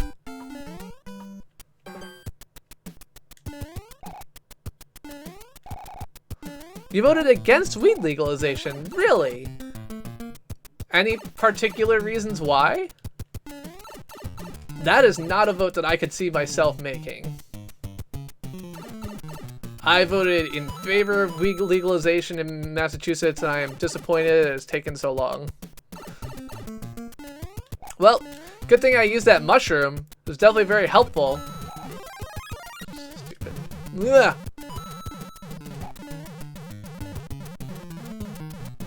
Hello, Red Ranger! Red Ranger, are you based in the US? Are you over the age of 18? Are you a US citizen? If so, what's your plan to vote? Have you already voted? Do you know where your polling place is?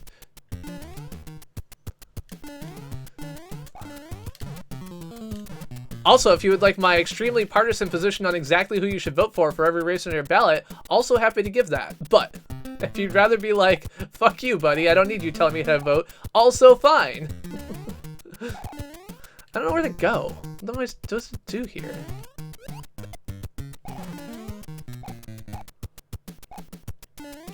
Sorry, it's election season here in the US, and I have spent my past several days attempting to convince more people to vote.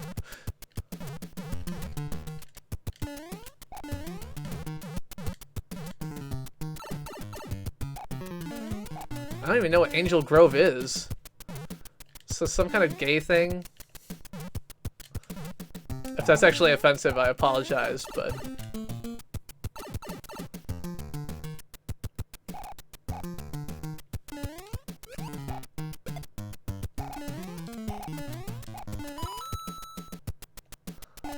Oh, okay.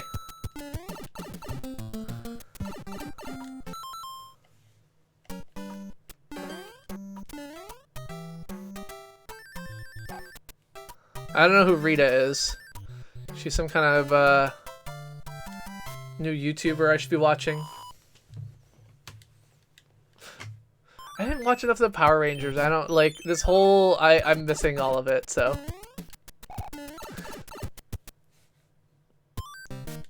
Prop 420, would you be in favor of alcohol like illegalization then?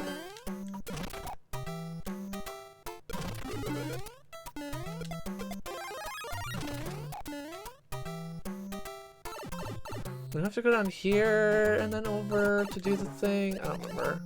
There's a level where I have to like go down and then go up and then like hit something and then go back around and up again or something.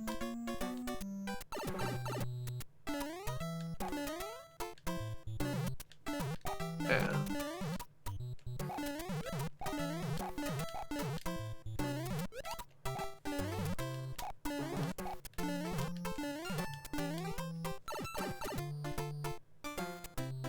Gotcha.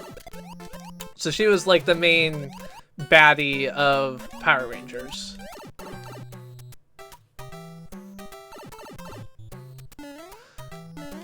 Yeah, so I mean, my feeling is that like overall I think that weed is way less harmful than for example, you know, cigarettes or alcohol.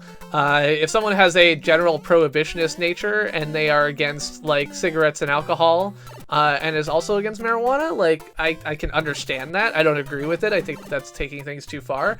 In particular, I think that the lack of deleterious physical effects compared to those two others for marijuana, as well as the like makes it something that is less concerning to me. I basically think that prohibition of illegal substances should be solely based on their cost, like relative cost to society.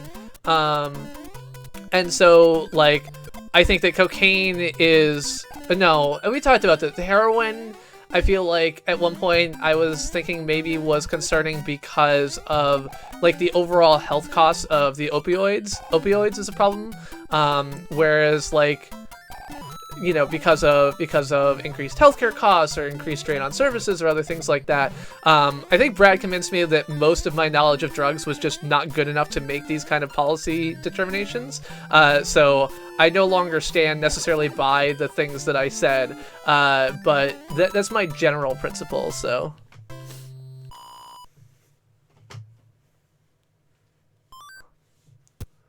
I mean, now you're sounding like Mr. Burns. Oh yeah, I am definitely down on smoking in public too. And I expect that there's gonna be like a renaissance of people trying to like bring smoking in public back. But like in Massachusetts, you can't smoke in public pretty much anyway. I mean, I think you technically can on the streets, but it would be so weird to run into someone just smoking on the streets. I expect you'll see more of it now that like weed is becoming a thing in place of cigarettes. But I don't know which way. Am I supposed to go this way? Maybe I'm supposed to go this way.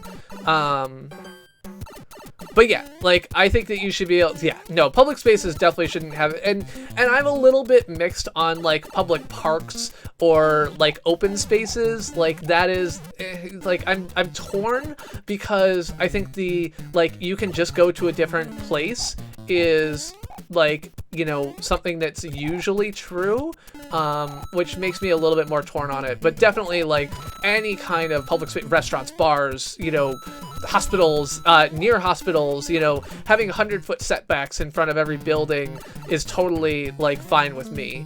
I don't know where I'm supposed to go. This place is a fucking maze.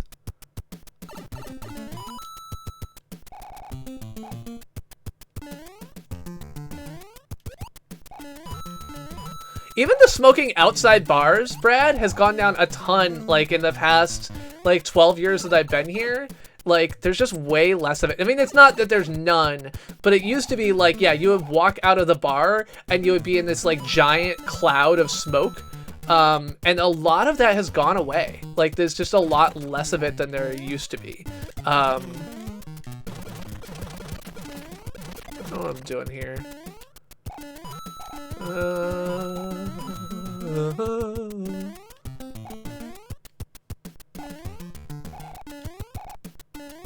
Yeah, events, like, I can understand, like, banning it at, like, so for example, like, there's a big 4th of July celebration in Boston, and I can totally see being like, okay, like, we're going to limit use of marijuana, like, to not be okay at this because, like, there's a ton of kids around and like, beyond, like, it's just, you know, like, you can't really avoid it because there's too much crowd.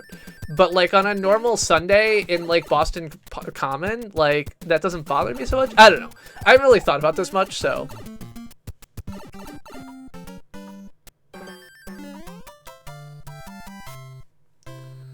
Well, so, like, in Massachusetts, they specifically passed the marijuana rules around being for 21 plus, so the kids can be, like, can get high off of it, is kind of like an anti-win. What the fuck? I hate this world. I don't know where anything goes. It's all just a fucking nightmare. Yeah. Which one's the good box, Toad? Why don't you just tell me that? God damn. Fine, I'll take a frog suit. Everyone loves frog suits, I guess. I'm gonna, like, use one of these things.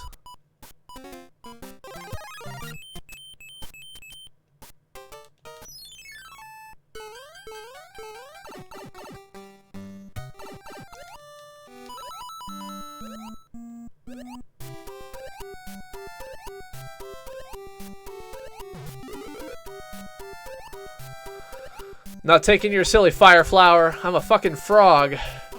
God damn it. Not a frog. That was a bad move on my part. Should have taken the fire flower.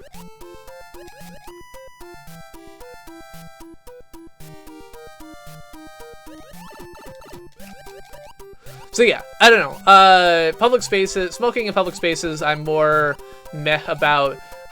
Because I think that, you know, in general, we should aim for maximizing freedom, right? Like, in general, we should, absent reasons to the contrary, should be engaging in maximizing freedom. And so, like, anything that doesn't maximize freedom,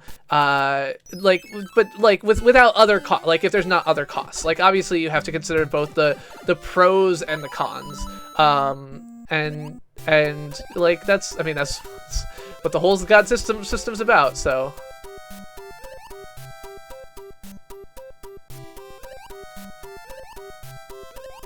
I'm anti-smoke in a large way because of my asthma. So, like, when I was in bars in Berlin, like, I just couldn't breathe. which was really frustrating. Like, I'm like sitting here sucking on an inhaler, trying to not leave the bar so that I like don't have to leave the friends that I'm out with for the last night in Berlin before I go back to the US. And it's like, I just can't do this. Like, oh, fuck. So like, well, whatever.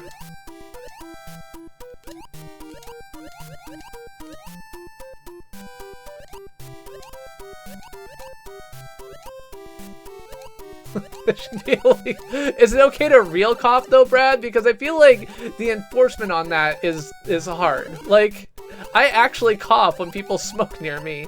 It's not a fake cough. Like, I just can't breathe. Yeah, I agree, Mathros. Like, and that's why, like, yeah.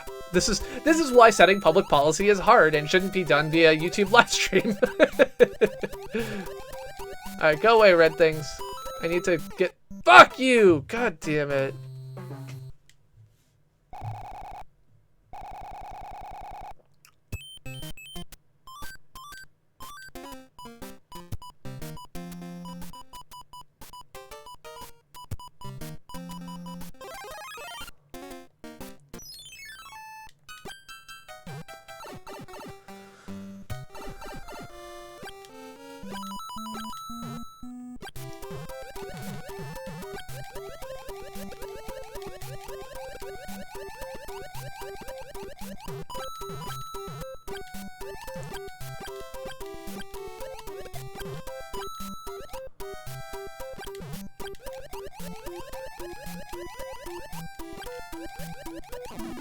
Fuck.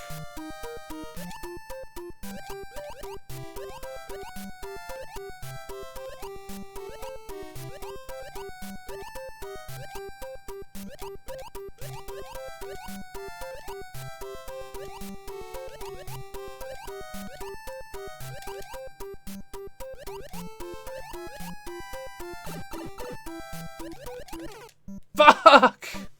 God damn it. This level sucks. Is there like a invincibility wing that lasts for the whole level? Because I could use that. Alright, we're gonna try frog suit one more time. I think it's my last frog suit, but so it goes.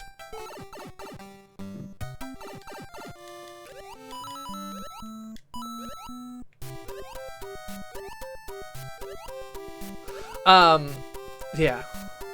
So yeah, Massachusetts passed marijuana legalization, and the legislature totally like soft pedaled it and like dragged their feet on setting up the commission they were supposed to set up and like all of this other shit, because they like the commission that they set up was literally like staffed by marijuana abolitionists, like people who want to like who wanted like the ballot measure to fail. Because that's how politics happens. And yeah, so it's been a bit of a nightmare.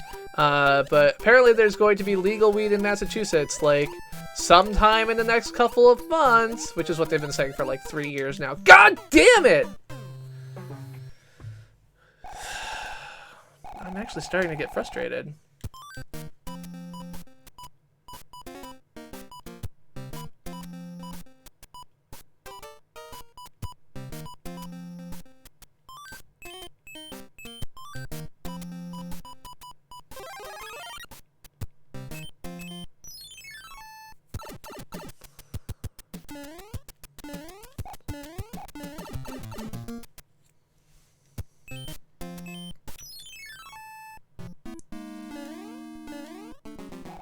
Oh, I feel like this one's one where there's like a hidden P switch here, and I have to get it. I have to like get a wing and then fly up and then something.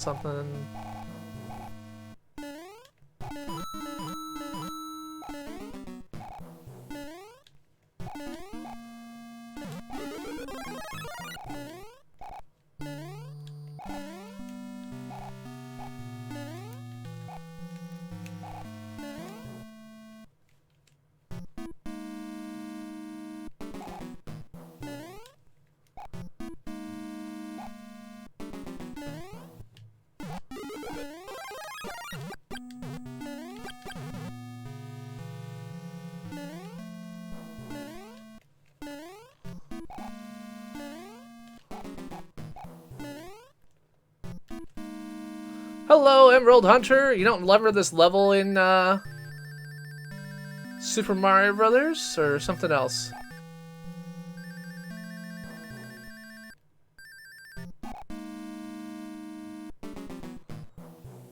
I mean, people are gonna do stupid things, right? Like, people get pulled over for drunk driving. It doesn't mean that, like, we need to necessarily ban all alcohol. Like, even if the system has flaws, it doesn't mean that, like, it is necessarily irreparably broken. Alright. So what I gotta do here? Oh. Fine, fine, fine.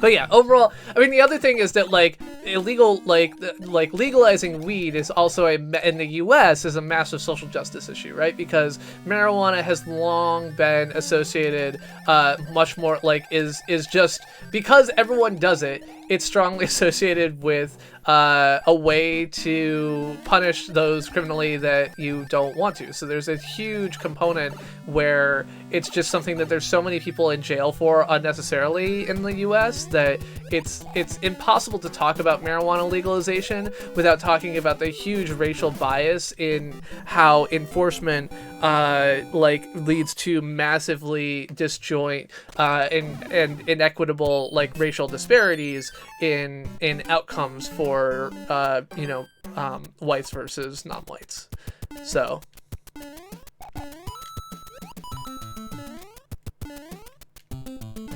yeah, I mean, the reality, I mean, I am super disappointed, as I am in so many things in Massachusetts. I am super disappointed that we passed marijuana legalization and have, like, neither then nor now had any meaningful move towards like correcting all of our terrible injustices of people who are still in jail on drug offenses for, like, what is just absolute garbage.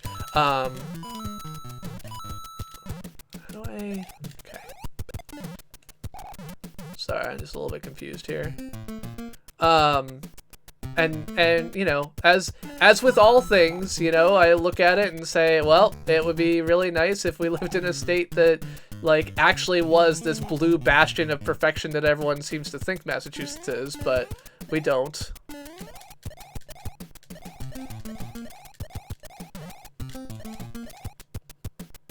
So is that thing just gonna keep rotating around? I think when I touch this, the other one goes away, right?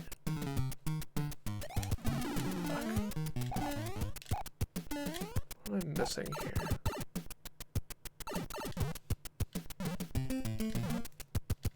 Oh, the world wraps. That's what I'm missing.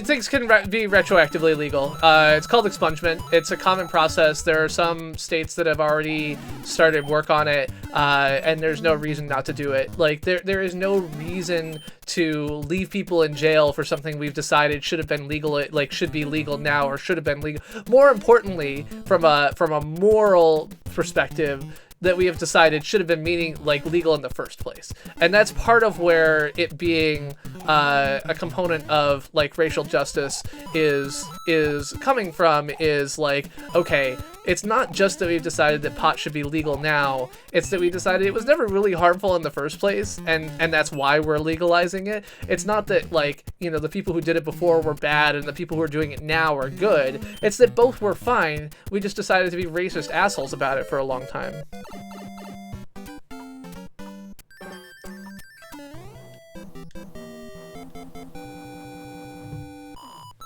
But yeah, and pardon, expungement, whatever, you know, depending on how you want to take it take it. Well, but this isn't about the federal side, right? Like, this is just about the state side. Like, the people who are in jail, like in federal jail for moving pot, yeah, you can't do anything about those. But most people who are in jail for it are in state prison. They're you know, affected by state law. They're affected by state rulings, state attorneys general, you know, state courts and prisons and everything else that goes along with that. So while it is 100% the case that yes, the states can't do anything about the federal position, which we do have to do something about, that's not, most people don't go to federal pound me in the ass prison for pot. Like, usually it's something else. And even the people who do, like for being involved in marijuana, is federal pound me in the ass prison. I just realized it's like a Office Space joke, but it's not a good joke. I apologize. Is like for other things. So, like if you go to jail for pot at the federal level, then I expect that you're also like involved in organized crime or like in, you know, gun charges or other things like that, because they don't go after you for being like little mommy dearest on the corner selling pot, or usually, I don't think.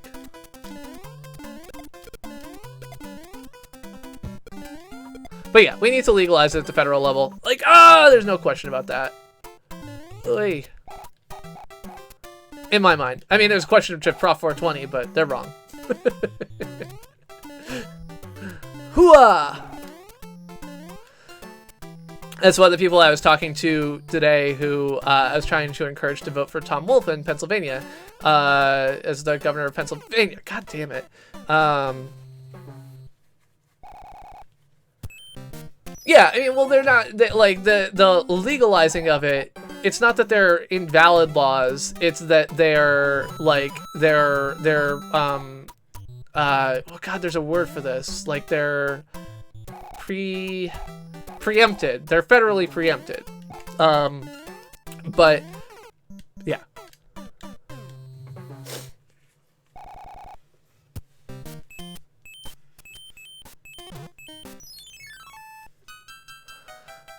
Yeah, see, Brad, I'm getting better. I realized I found the error of my ways. It's like a thing that I haven't said in a really long time, and suddenly I'm like, oh, I shouldn't say that.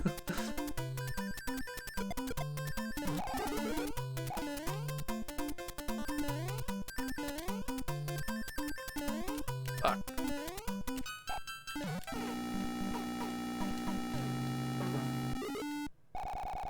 Well, came close. Oh, Supermodel, we were talking about legalization of marijuana. So, like, I live in a state where they've legalized it, you know, at the state level, meaning they're not going to, the state isn't going to prosecute it, is basically what that means, right? Like, the state is not going to consider it criminal activity, they're not going to charge it, they're, like, going to whatever. More interestingly, of course, is that they're going to, like, tax it and regulate it and all these things that they do with other industries. God damn. I gotta be quick on my feet. No mistakes, no mistakes.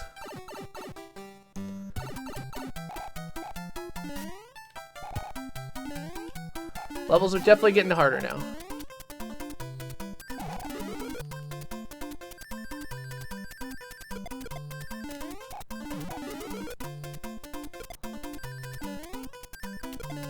Oh, that was a mistake.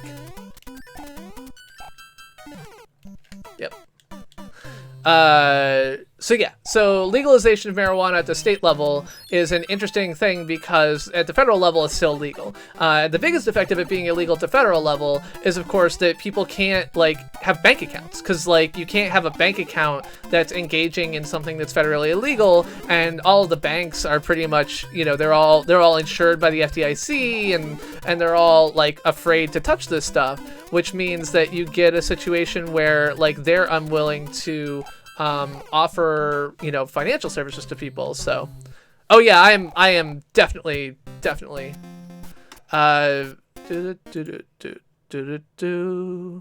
do you? Oh, I hate that. Whatever.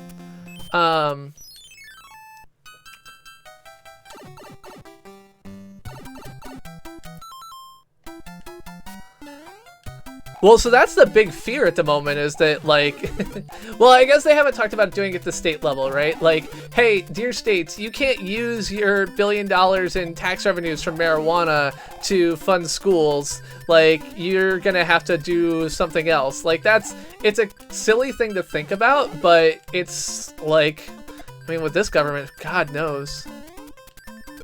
Yes! Nice. Oop.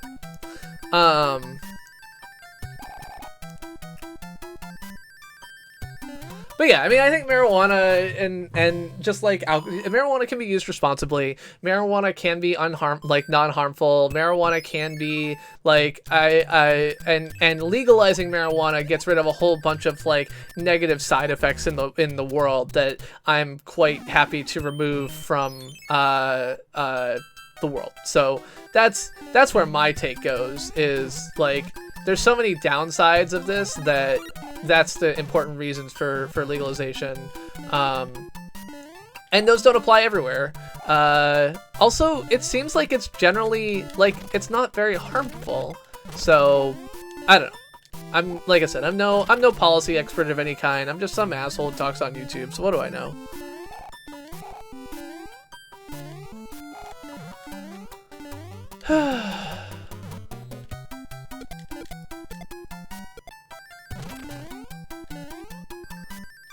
Thanks, Kane. I am suspicious of you, just for timing reasons, and because the first thing you said was kind of dumb. So, I'm wary.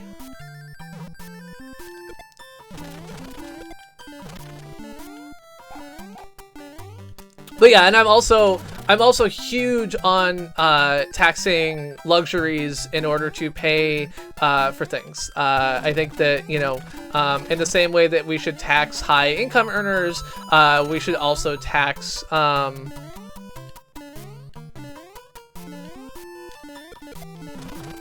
I think that was just a sub. I appreciate it though. I'm always happy to have another sub. Welcome, welcome.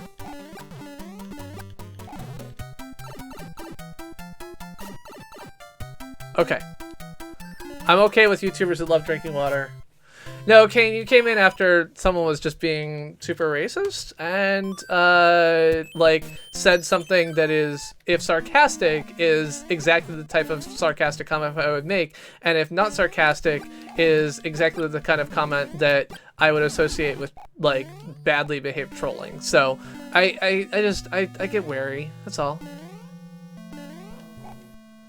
So, it may just be bad timing on your part. But that was my reaction and what I was reacting to. Hooah! I don't know how I was supposed to trigger that thwomp without getting hit, but whatever.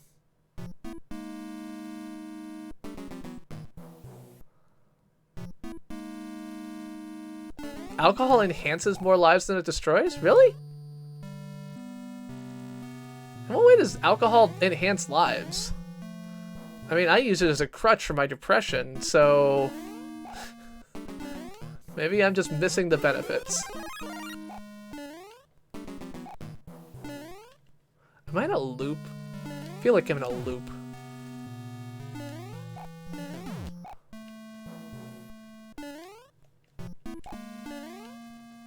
Nope, maybe not.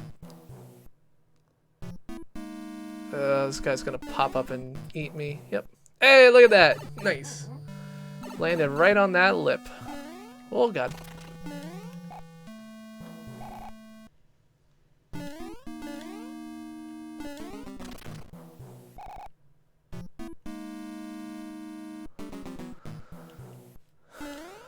I mean,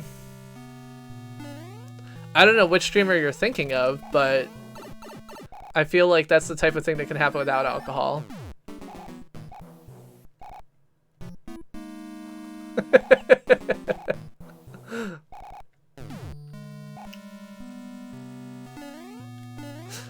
God, what was that? That was some, like, news article, wasn't it? I don't know.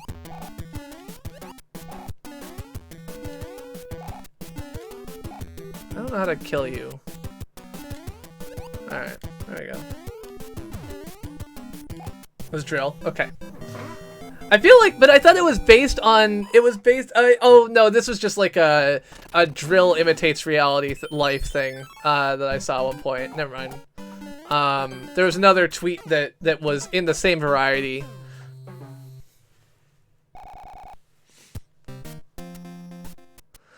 Generally speaking, Kane, yeah. Yeah, so I was not super political prior to 2016, like many of people in my cohort. I mostly just ignored politics, you know, gave a few bucks during election season and called it done. Obviously, that approach stopped working nearly as well for me at some point in my life. And so I am currently engaged in a bunch of activity around this year's midterm election, doing get out the vote, campaigning. I've done canvassing, so I've talked to I've knocked on people's doors in parts of town that I wouldn't go to on my own. Generally speaking, because I'm a wuss, because I'm just a total wimp, and like going to East Boston where nobody looks like me and the default language is not the one I speak, and like I feel like an outsider isn't something that I would generally do. And I went over there and I campaigned and talked to people about transgender rights. I called people on the phone in Alaska and North Carolina today and reminded them that election day is tomorrow and that they should vote. I have sent a bajillion text messages over the past week to people to remind them to vote or help convince them to vote for like Democratic attorneys general who will actually protect them from the overreaches of the federal government rather than roll over and have their bellies tickled, which is not a euphemism intentionally. I don't know if it is otherwise, but yeah, so like I've taken I took the day off, and I'll be taking tomorrow off of work to try and do last minute get out the vote. I considered driving up to Maine to go to Jared Golden's office and canvass in person up there, which is the closest. It's the only remaining House race in the Northeast that in New England that is likely to, or that has at all a chance of being Republican district. Well, has a significant chance of being a Republican district. So I wanted to help knock on doors there, but they've had so much interest in the last few days that they've actually filled up all of their canvassing slots at anything within a 3-hour drive of Boston. And I decided that driving 6 hours round trip was just not worth it. So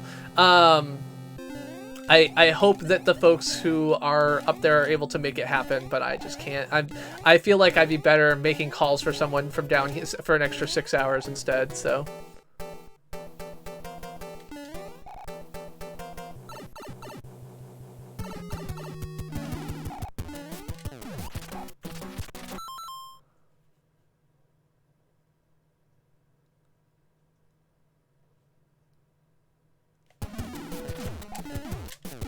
Ryan McNulty is not. I mean, Charlie Baker is gonna. Oh God, the Massachusetts governor's race is the most ridiculous, stupid thing. Yeah. So there's no Cambridge local election. Cambridge elections are done on off years, so we do municipal elections in 2017 and 2019 and not 2018 and 2020, which is stupid as well. You want to talk about turnout problems. Like, one of the reasons there's a reason, so we want to collect signatures for Upgrade Cambridge, and in order to convince city councilors of things, we've been saying basically we need 2,000 signatures. Why do we need only 2,000 signatures? Because that's enough to get a city council vote seat in a city of 100,000 people. Why is that? Because the only thing you vote on during Cambridge elections is Cambridge Cambridge things, because there's no other ballot. It's a Cambridge specific ballot. So there's no local elections, there's no anything. And then Cambridge doesn't have, because Cambridge is run as by an executive, so the city manager runs the city, and so the only thing you really vote. What? I was on top of the whatever. And so because of that, Like, we don't have any like ballot, like there's no bond issue questions or other things like that, or like sometimes there's like non-binding questions, but they're all like, they don't mean anything. So our municipal elections are basically a joke.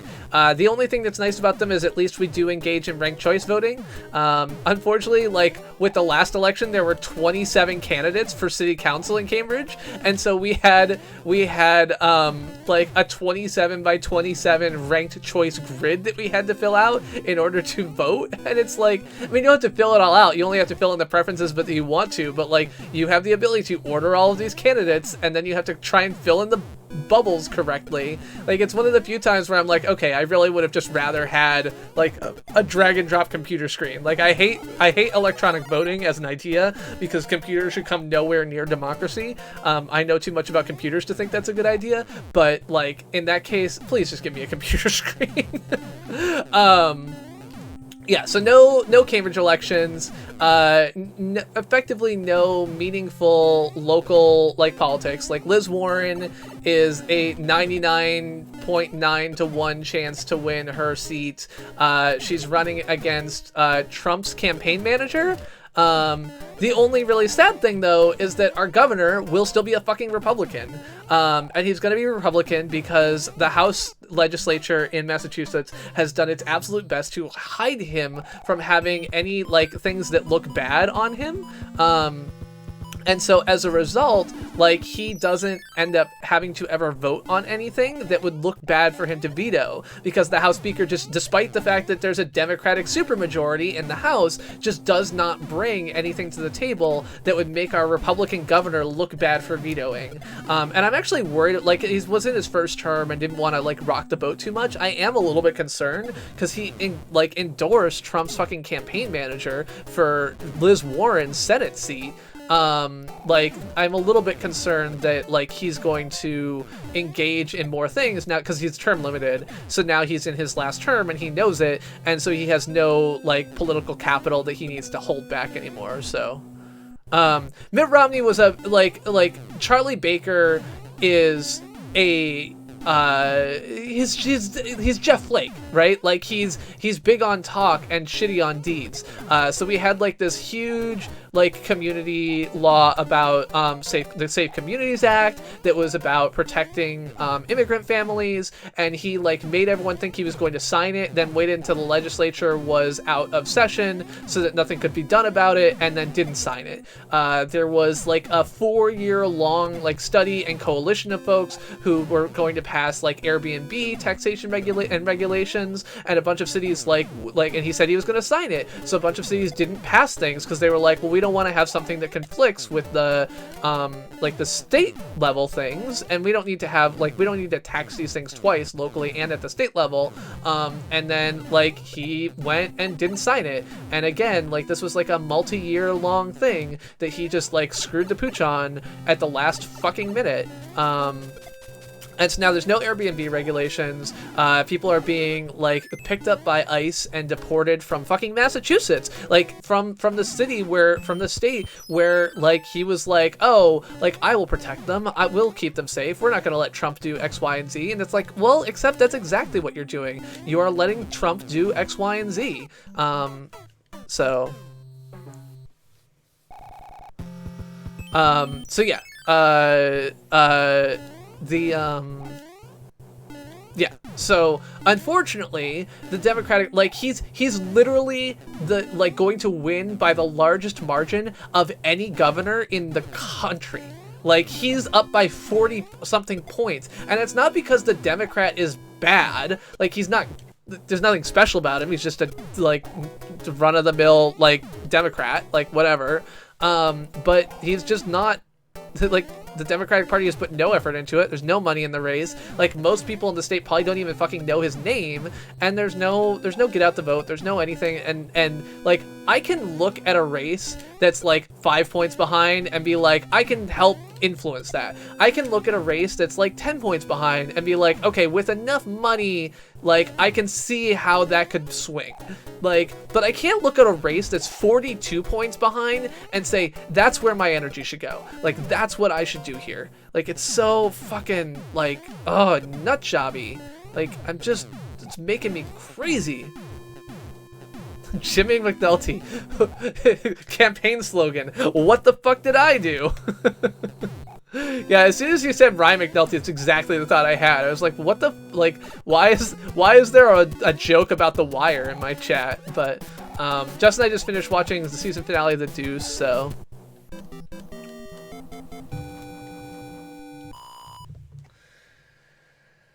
So yeah, is Charlie Baker bad? No, but because he is the governor, because a Republican is the governor and is unwilling to sign good things, like, and the Massachusetts House legislature just lets him fucking get away with it rather than use their supermajority to fight it, he is not a Baker. Then, yeah. I was campaigning for someone earlier today who, it's funny because I got this question. It's like, is this person like an animal, like, what's her position on animal rights? And I was like, you know, so I look in the candidate information library and I was like, well, actually she's been an animal rights and rescue advocate for many years. She's vegan and raising her children vegan. She actually runs a vegan bakery and has for a long time. And this person was like, oh, wow, like, I didn't know that. Like, you should get this out into like the Facebook groups because we, like, the animal rights groups are all like Republicans and it could really make a difference. And I'm sitting here being like, look, lady, like, I know what you're trying to do here. Like, you have not had time to research the candidate and you're like, oh, look, I'm helping. But like, at this point, attempting to offer advice on how a campaign should run itself like a day before the election is like, yeah, I don't think that's really gonna do what you want. I mean, I'm not saying that any of these things are like good, but you probably can't make links, Kane Yo-Yo, because like you, oh, actually maybe you can now. You should try posting a link and let me know what happens. I want to see. Apparently, like, the fact that non-mods can't post links was recently decided to be a bug, which was interesting to me because, like, I reported it as a bug 2.5 years ago, and they were like, nope, that's not a bug, and I was like, okay.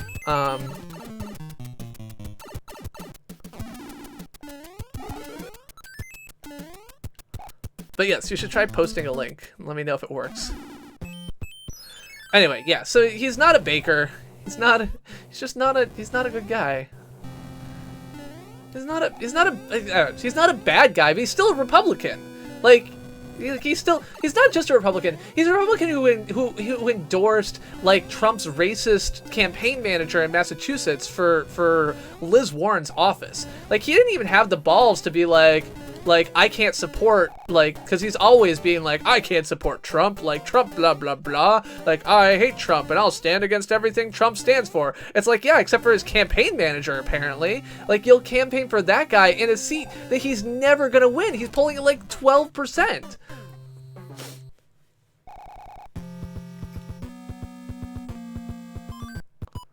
Alright, I'm gonna use one of these that I've just picked up.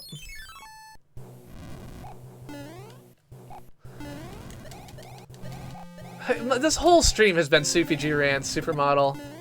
It's like CPG rant after CPG rant. We got, like, Charlie Baker and his fucking Republican horseshit. The residents of Massachusetts who are so afraid of, like, Democrats spending them into the poorhouse despite the state being in fine financial condition. They're like, oh, we have to have a split government so that we can seem like non-whatever horseshit. Like, it's such it's fucking centrist bullshit. Who's my favorite Republican of the last 10 years? I mean, it's so hard to say because, like, the Republicans aren't who they were. Like, I love the idea of McCain, the pre-2008 Maverick. Like, doesn't, like, he was a guy that existed briefly, at least in my mind. I don't know. Before McCain started running for office, I thought I liked McCain. Not for office, but for president.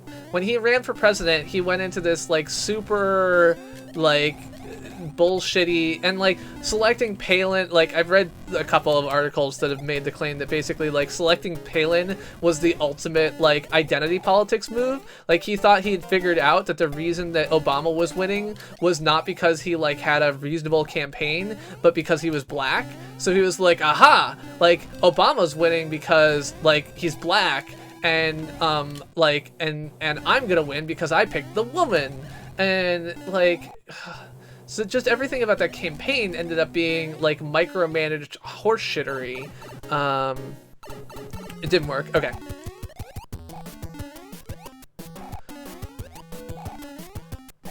It was always a lie. Okay, well, it was a well-presented lie in 2007, 2008, enough that I was fooled. You have to keep in mind that I didn't pay attention to politics, right? Like, I just voted for Obama. Like, I voted I've voted in every election I can vote in. Like, I've never needed to vote absentee or anything, but I've always voted. And so, like, I have always done that. But, like, I've never campaigned. I've never, like, dropped leaflets. I've never done, like, like, the most I had done prior to 2016 was like nothing. Like literally nothing, I'm pretty sure, like other than vote. And so like I didn't pay attention to politics. I didn't have opinions about politics. I didn't know about politics.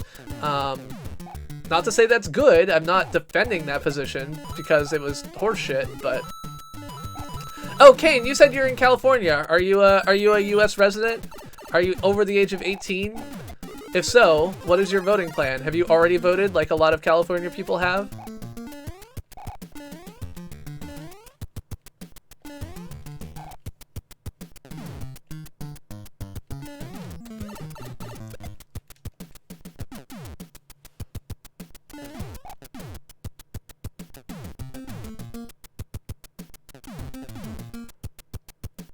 Should have picked it. Well, so that was the problem. He didn't think he had to pick a good woman. He thought he just had to pick a woman.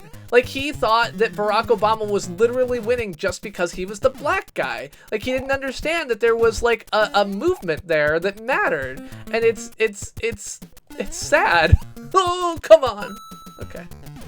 We're good. Fuck.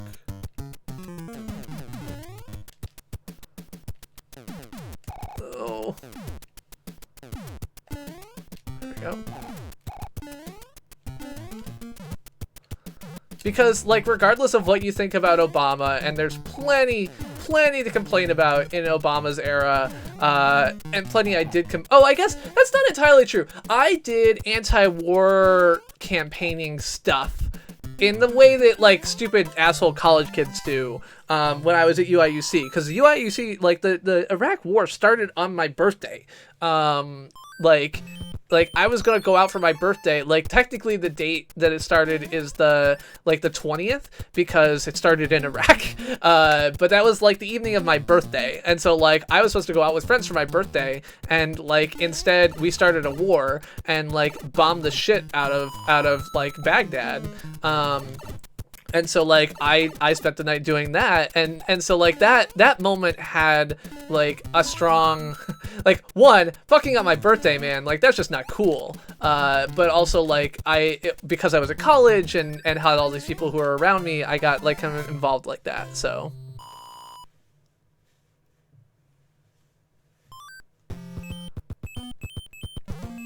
Maybe so. Maybe I'm giving him the wrong kind of credit. I won't say too much because I don't feel like I'm giving him much, but maybe I'm giving him the wrong kind of credit.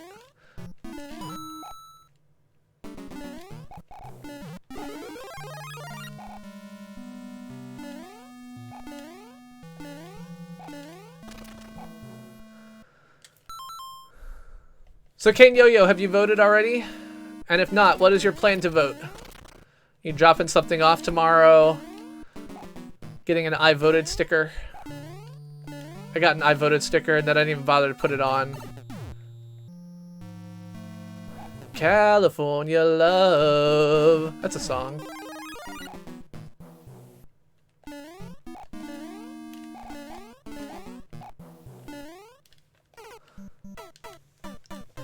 I don't care about I voted stickers. They do not matter to me. Alright.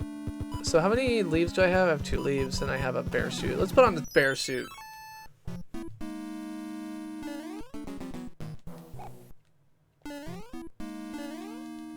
I mean, you can just buy a bunch of I voted stickers, Jose. They're not that expensive. It's fine. I'm not saying anybody else shouldn't. Like, I'm just saying they don't matter to me. Like, people love them. And hey, look, I'm in favor of anything that makes people vote, all right? Like, I don't care if it's, like, a fucking lollipop. Like, if it makes people vote, great. Like, the fact that I don't give a shit, like, should not be a determining factor in anything ever. Like, especially not when fucking democracy is concerned. Like, that's not how this shit's supposed to work. Ugh. I don't remember how this stupid level works.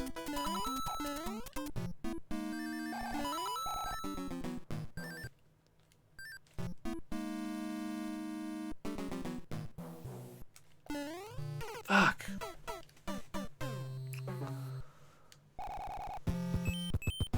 Yeah, no, we should have, like election day should be a national holiday. We should have a constitutional amendment that ensures the right to vote. We should have, you know, widespread requirement to provide voter information material, like nonpartisan voter information materials. Like, we should be, like, not only getting more numbers of people to vote, but also helping them to vote better. Because people aren't dumb. Like, they're really, like, some people are like, oh, voters are dumb. It's like, no, voters are not fucking dumb. Like, voters are limited in time. Like, no one's fucking perfect because guess what? They have lives. And like, I talked to, like, coworkers of mine, like, one of my coworkers at Google, who, despite the fact that I have been campaigning the shit, like socially and whatever way I can, like, I've been campaigning the shit out of Yes on 3, and, like, Google has endorsed it, and Google doesn't endorse shit publicly. Like Google has endorsed Yes on 3, and yet this coworker of mine didn't even know that it was on the ballot. Like on Friday. like this is not like it's a like, how do I fix that? Like, I can't fix that.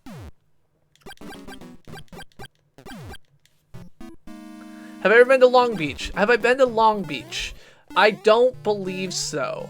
I went to Huntington Beach, which is a beach that is near Long Beach, if I remember correctly. Do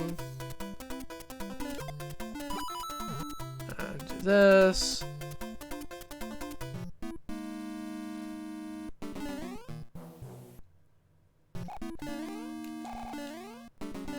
Yeah, so Coin Yo-Yo, like, you've got a, like, did you run this year? Did you help you know, pick a candidate? Did you participate in your preferred party's political election process? Like, I don't mean to be flippant here, because I don't, like, but the reality is that the way that we get good candidates is that we create environments where good candidates can succeed. And so, like, part of that means that we have to help good candidates feel supported. And that means that we need to, like there's so many good, there's another door somewhere. Oh, there it is.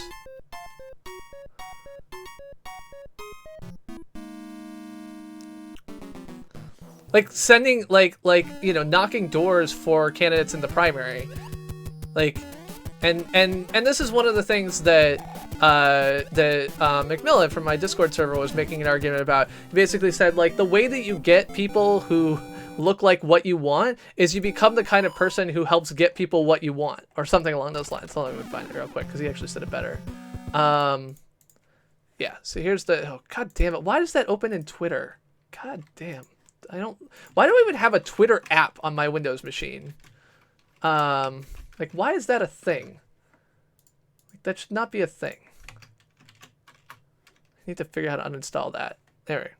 This is a good thing. Okay. Politicians prioritize laws and policies based on the kind of people who vote. becoming a people who vote is how you get policies that support the things you care about. And this applies to candidates too.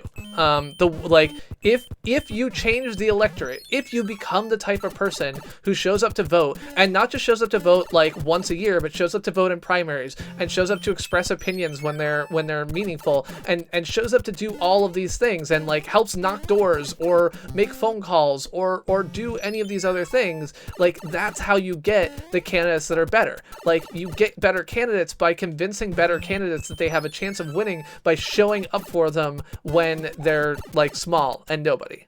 Yeah, okay. Well, the Twitter client is a piece of shit and should not exist.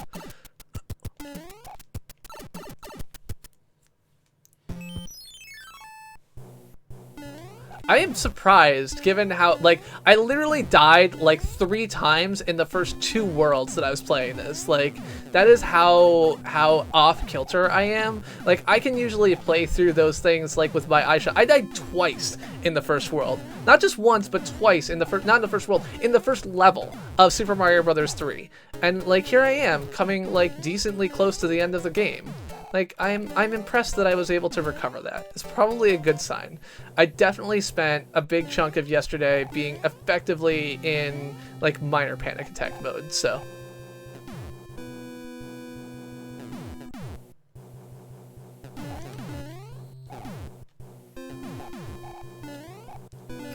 I have played all I will ever need of Candy Crush on my phone many, many moons ago.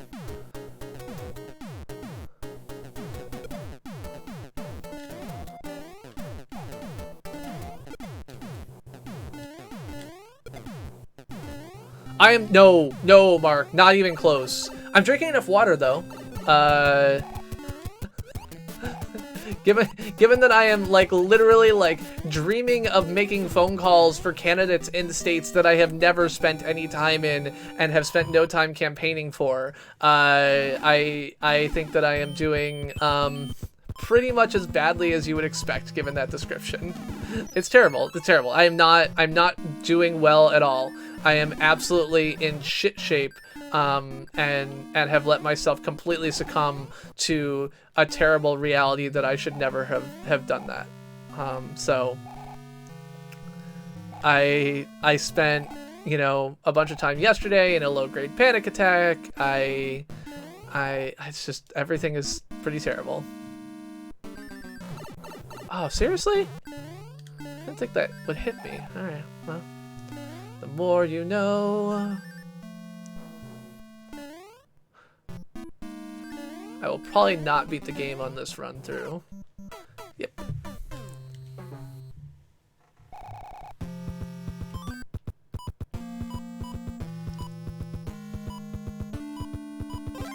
Got like a bajillion P-Wings, I'll just use one.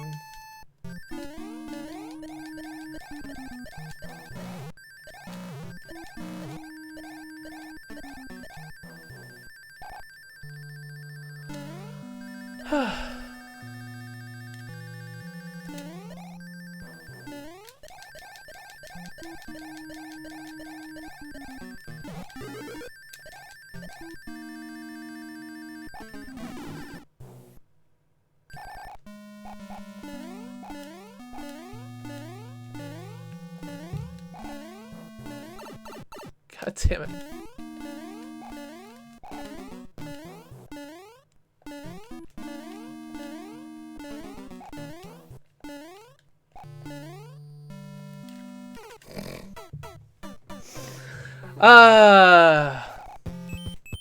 Yeah.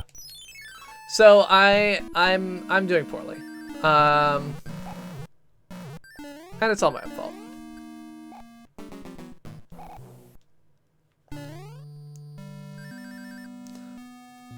It really is. It's just a great game. But really, aren't a lot of, like, short of like Mario 64, which is kind of a like experience, and maybe short of, like, I don't really love the Galaxy games, but like Super Mario World, same. A lot of Mario Odyssey, very much the same as far as I'm concerned. Like, I feel like Mario Odyssey really brought back a lot of that feeling. I don't get the same feeling on What's the the Wii U one called? Not Mario Maker, but the oh crap. Like Super Mario 3D World, like didn't get quite the same feeling there, but like a lot of the Mario games are just really chill. So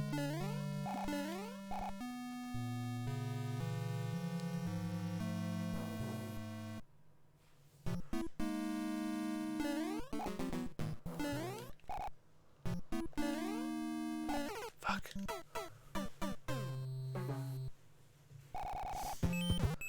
But yeah, at least I did have a conversation with my boss where I said like last week, I said, so I have accomplished nothing in the past 2 weeks. I will try and accomplish things this week, and I'm going to take Monday and Tuesday off next week because I know I won't accomplish anything at work. And like after that, I have to come back and start actually doing things again, because one way or another, the world will look a little bit different on, you know, Wednesday morning. We may not know everything that I would want to know, but like I will have a much better idea then than I do now of what like the next 2 years are going to look like. And I'm gonna have to deal with whatever the outcome is, so it's not gonna be enough, but it won't be nothing.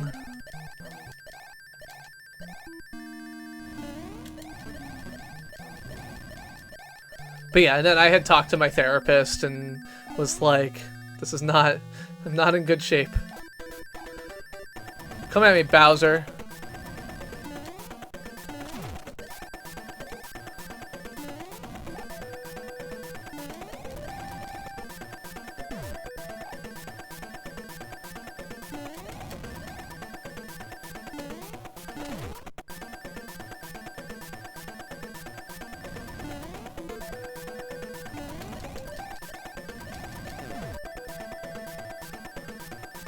Come at me, bro. What? Well, I don't know how I didn't take any damage there, but that's fine. Oh, come on. He's honestly much, like, he's very... I don't know, his graphics are... good? I don't know what the word... Oh, fucking hell! Seriously? Alright, fine. God damn it.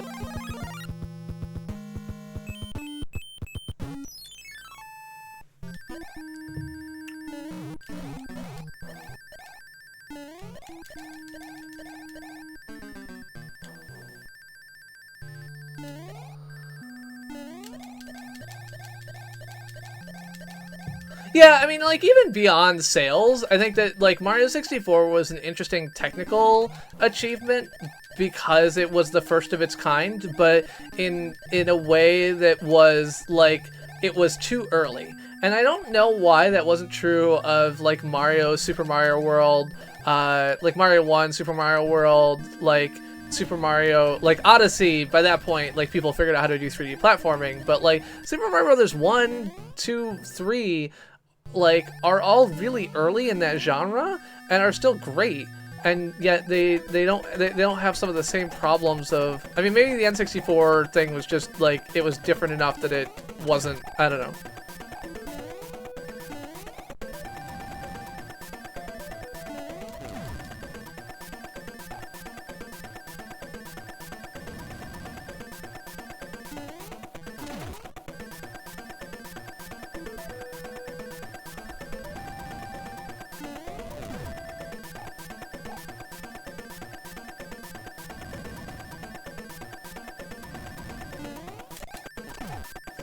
Yeah, I mean, but that doesn't answer the question of, like, why was Super Mario Brothers good and Mario 64 was bad?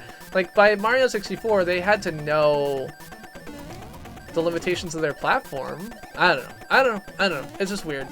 It's always been weird to me that that game feels so much less polished than everything else. Like, that's all. Oh, come on! Ugh.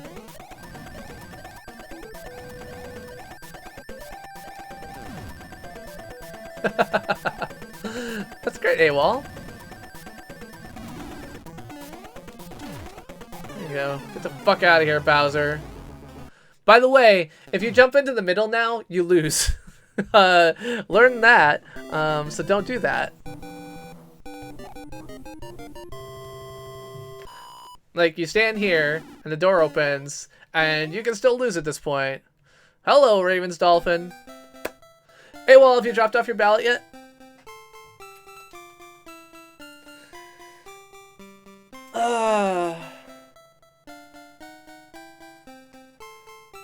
Raven's Dolphin, are you a U.S. resident of age 18 or older?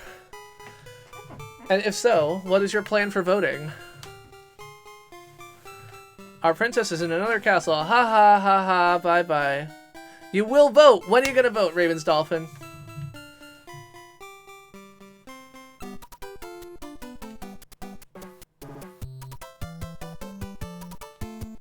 Ah, AWOL. The way I know that is that I've sent 3,500 texts to your various state-mates about dropping off their ballots and help them find their ballot locations and inform them about their registration deadlines and help them figure out what they had to do now that they've moved. And because I've worked with a bunch of Coloradoans.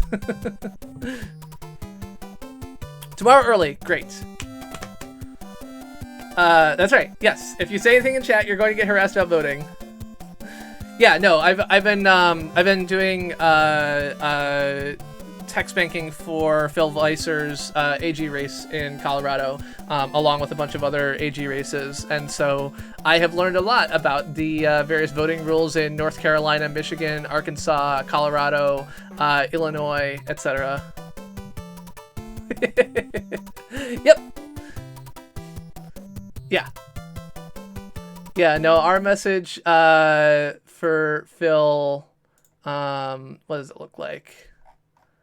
It looks like, there we go.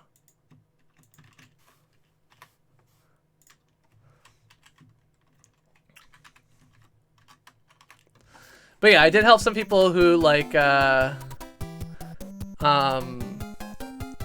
okay, Jose. She won't be able to text you anymore after this week. It's not like it's testing from her phone.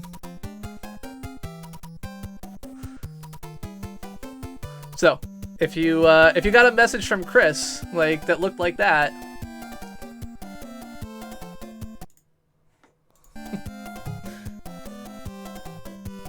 Alright. The end. I beat the game. I did it. Okay, so, now, I'm not gonna play another game. That's it for the night. So first of all, I want to say I love you all. Thank you for being here for me. I know that I am super annoying in a lot of ways. And in particular, I know that the last few weeks have been pretty nutty for me. My hope is that after the election, I can let some of the stress and anxiety and craziness that I have engaged in die down and get back to normal. The other thing is that over the next few weeks, I'm probably going to be mixing things up on Friday.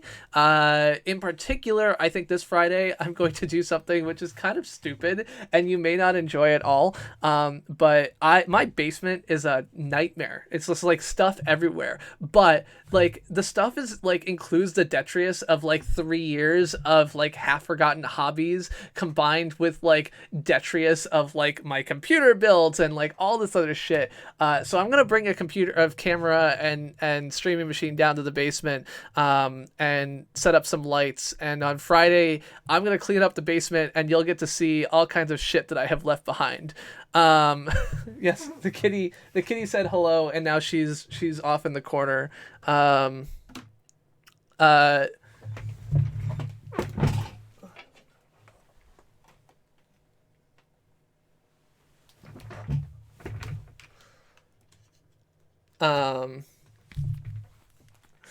So only one broken 3D printer down there.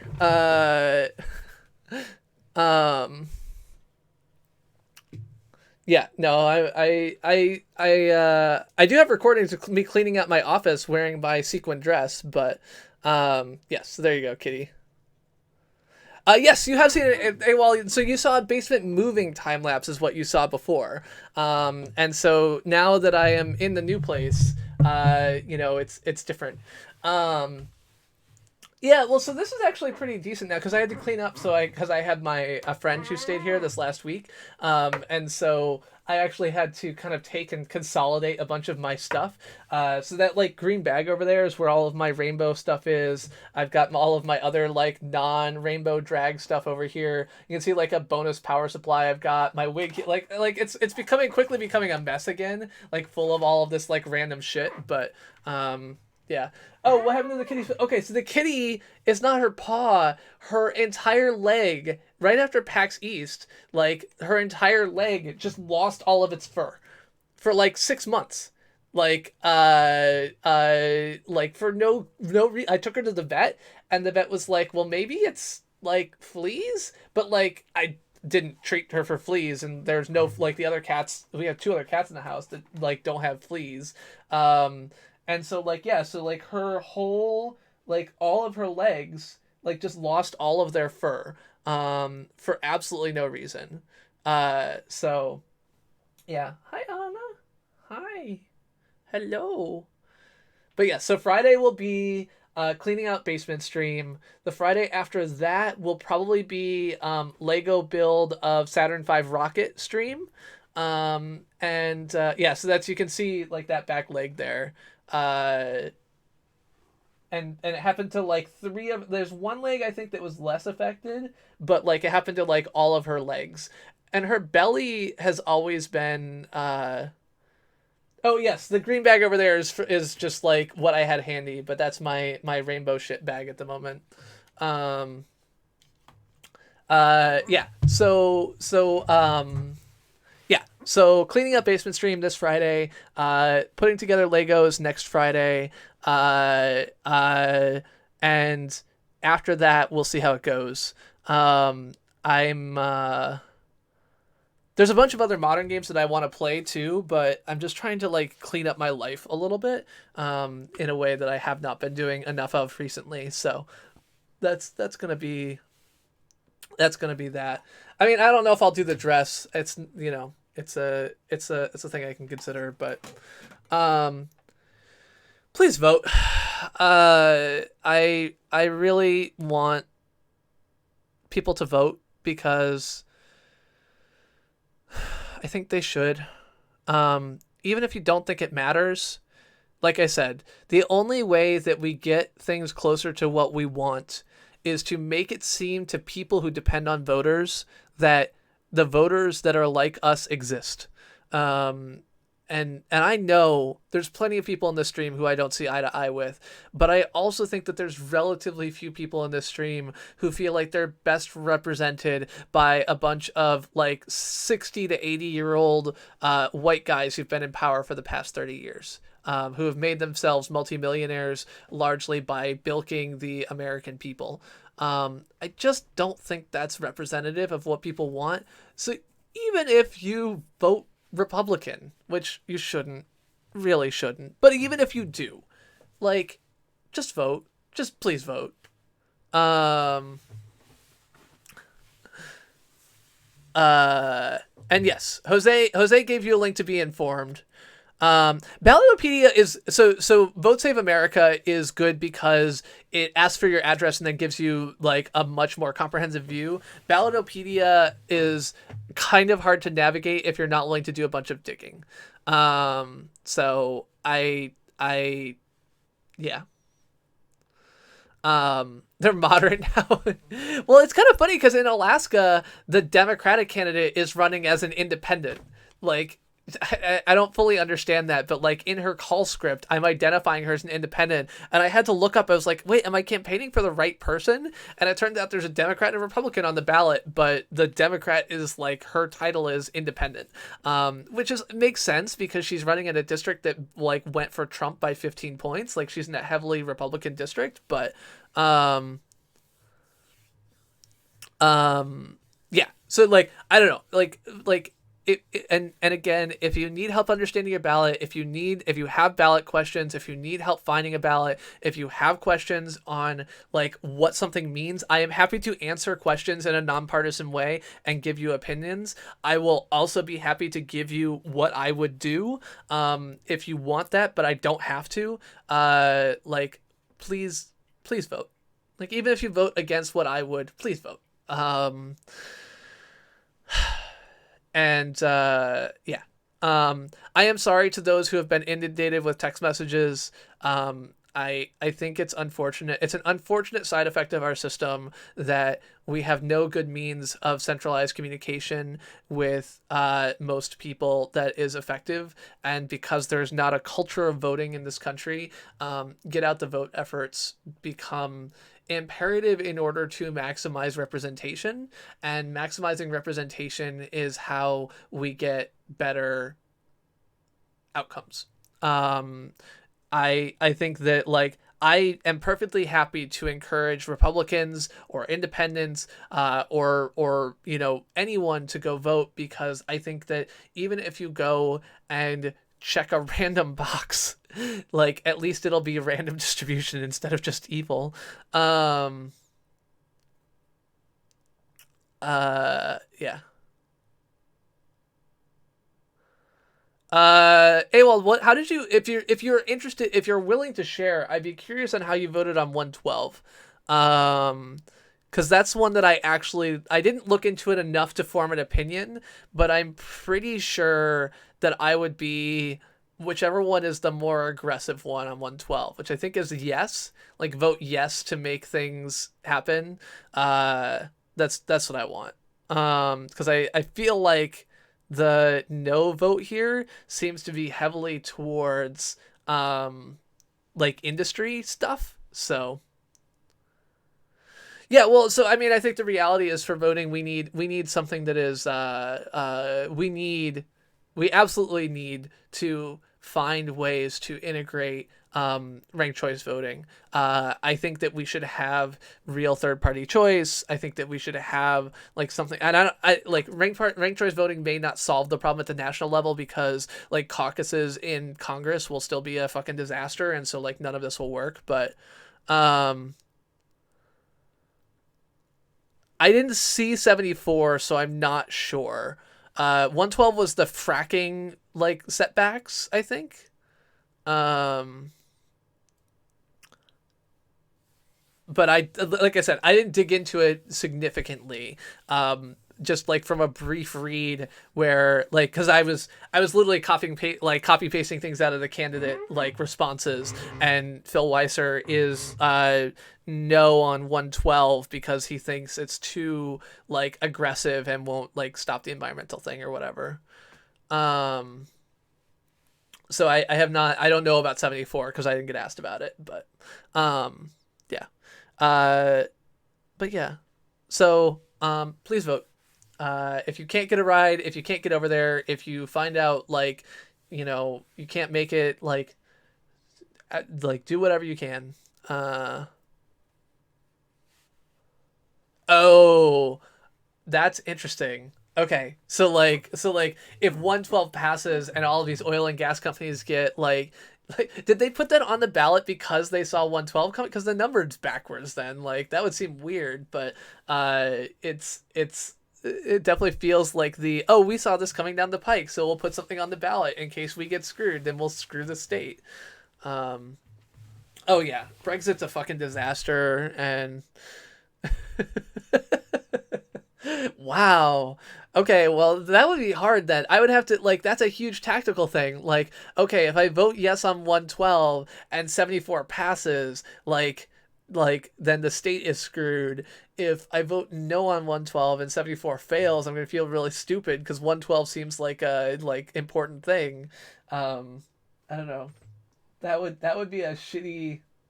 I'm glad that I don't have those tactical questions to deal with in this current race. So, um, yeah. So basement exploration and cleaning scream this Friday. If hopefully I will clean up enough of the basement that I can set up a space to do the Lego stream the next Friday. And we'll see how that goes. I've also got to set up sometime this week and see if I'm going to be able to get enough light down there to actually do it, because the basement's not finished or anything, so it's pretty dark, but I've got a lot of light kit in the house now, so we'll see how that goes.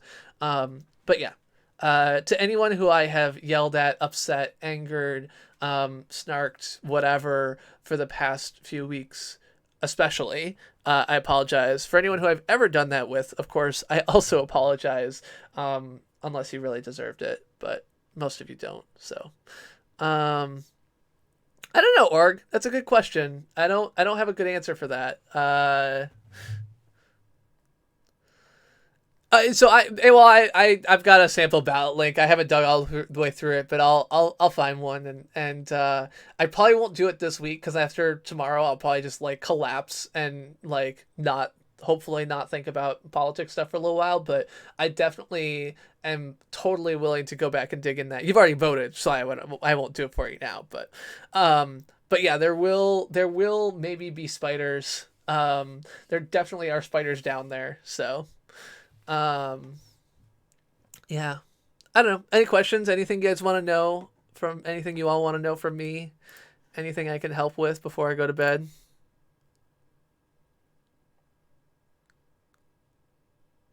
Got it. I'm glad I played through Super Mario Brothers. I actually went better than I thought. I thought that I was gonna be like, it's nice because Super Mario Brothers 3, like I know the game well enough that I don't have to think about it. Do I hit the gym? I do not hit the gym. No, these sexy abs, they come all on their own. Um, uh, um. Wow, that is big or chaos. Yeah, we had a bunch of spiders in our pantry, but I think that they have not. They're not that so much anymore. The cat is mortified. The cat doesn't care. The cat just wants some attention. She just wants some love. Yeah, this is Anna. Anna is oftentimes sleeping in here, but usually she just sleeps right outside the camera frame. Because usually this whole side over here is clear, so I have like the pillows on the other side, and she curls up on top of that. So.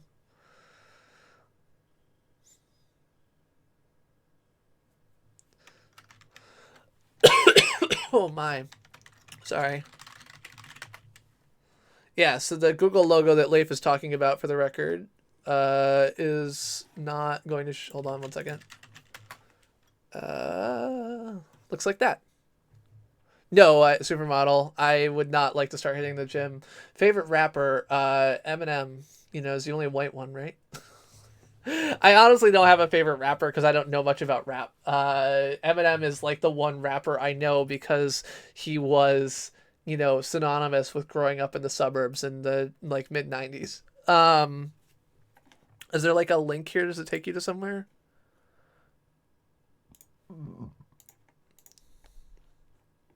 Where do I vote? I don't vote there. I already voted. It's fine though. That's right, so that's fine. I wish that they would do, like, one day isn't enough, man. I don't love Yee. No. Is he a rapper? I feel like he's just like a bad political commentator at this point, right? Like, he doesn't have concerts anymore. He just has places where he goes and rants about Trump winning the election or not winning. I don't know. Yeah, no, Eminem is not in any way a good rapper. He's just like the only one that I know or would think of as like that's what I grew up like. I grew up in the age of Eminem. Grove Street. Yeah, see, I'm not wrong. I'm not wrong. No, he still releases albums though, right? Like I'm being overly cruel. I don't know who Macklemore. Ryan Macklemore, I feel like. Also, who was this Ryan McNulty? Fly Like Rye. Nope. Maybe? I don't know. This doesn't seem relevant.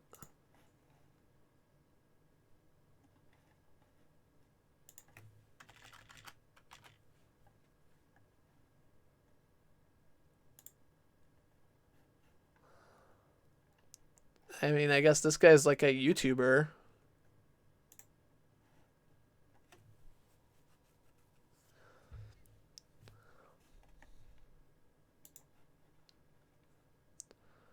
It's a Minecraft-based YouTuber who lives in St. Petersburg. Yeah, I don't think he's gonna take the Boston or the Massachusetts governor's race. Yeah. All right. My caffeine is wearing off. Oh, right. Macklemore Thrift Shop. I feel like I've heard this song. What? Oh, yeah. I'm gonna only got $20 in my pocket. Ba-ba-da-ba. Looking for $1. This is fucking awesome.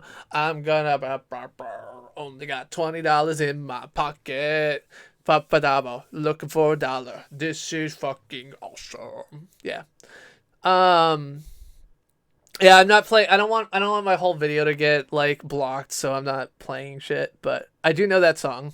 Oh man, there's a new strike through. Oh jeez. Okay. I'm gonna pop in the lounge and watch the new strike through. So if you want to watch that with me, you can. Other than that, I'm out of here. Lounge link looks like this. Here we go. And I'll be in there momentarily. So, Friday, basement stream. I'll see you later. Have a good night. Go vote. Tell all your friends to vote. Tell your moms, your dads, uncles, grandmothers, grandparents to vote. Good night. Bye.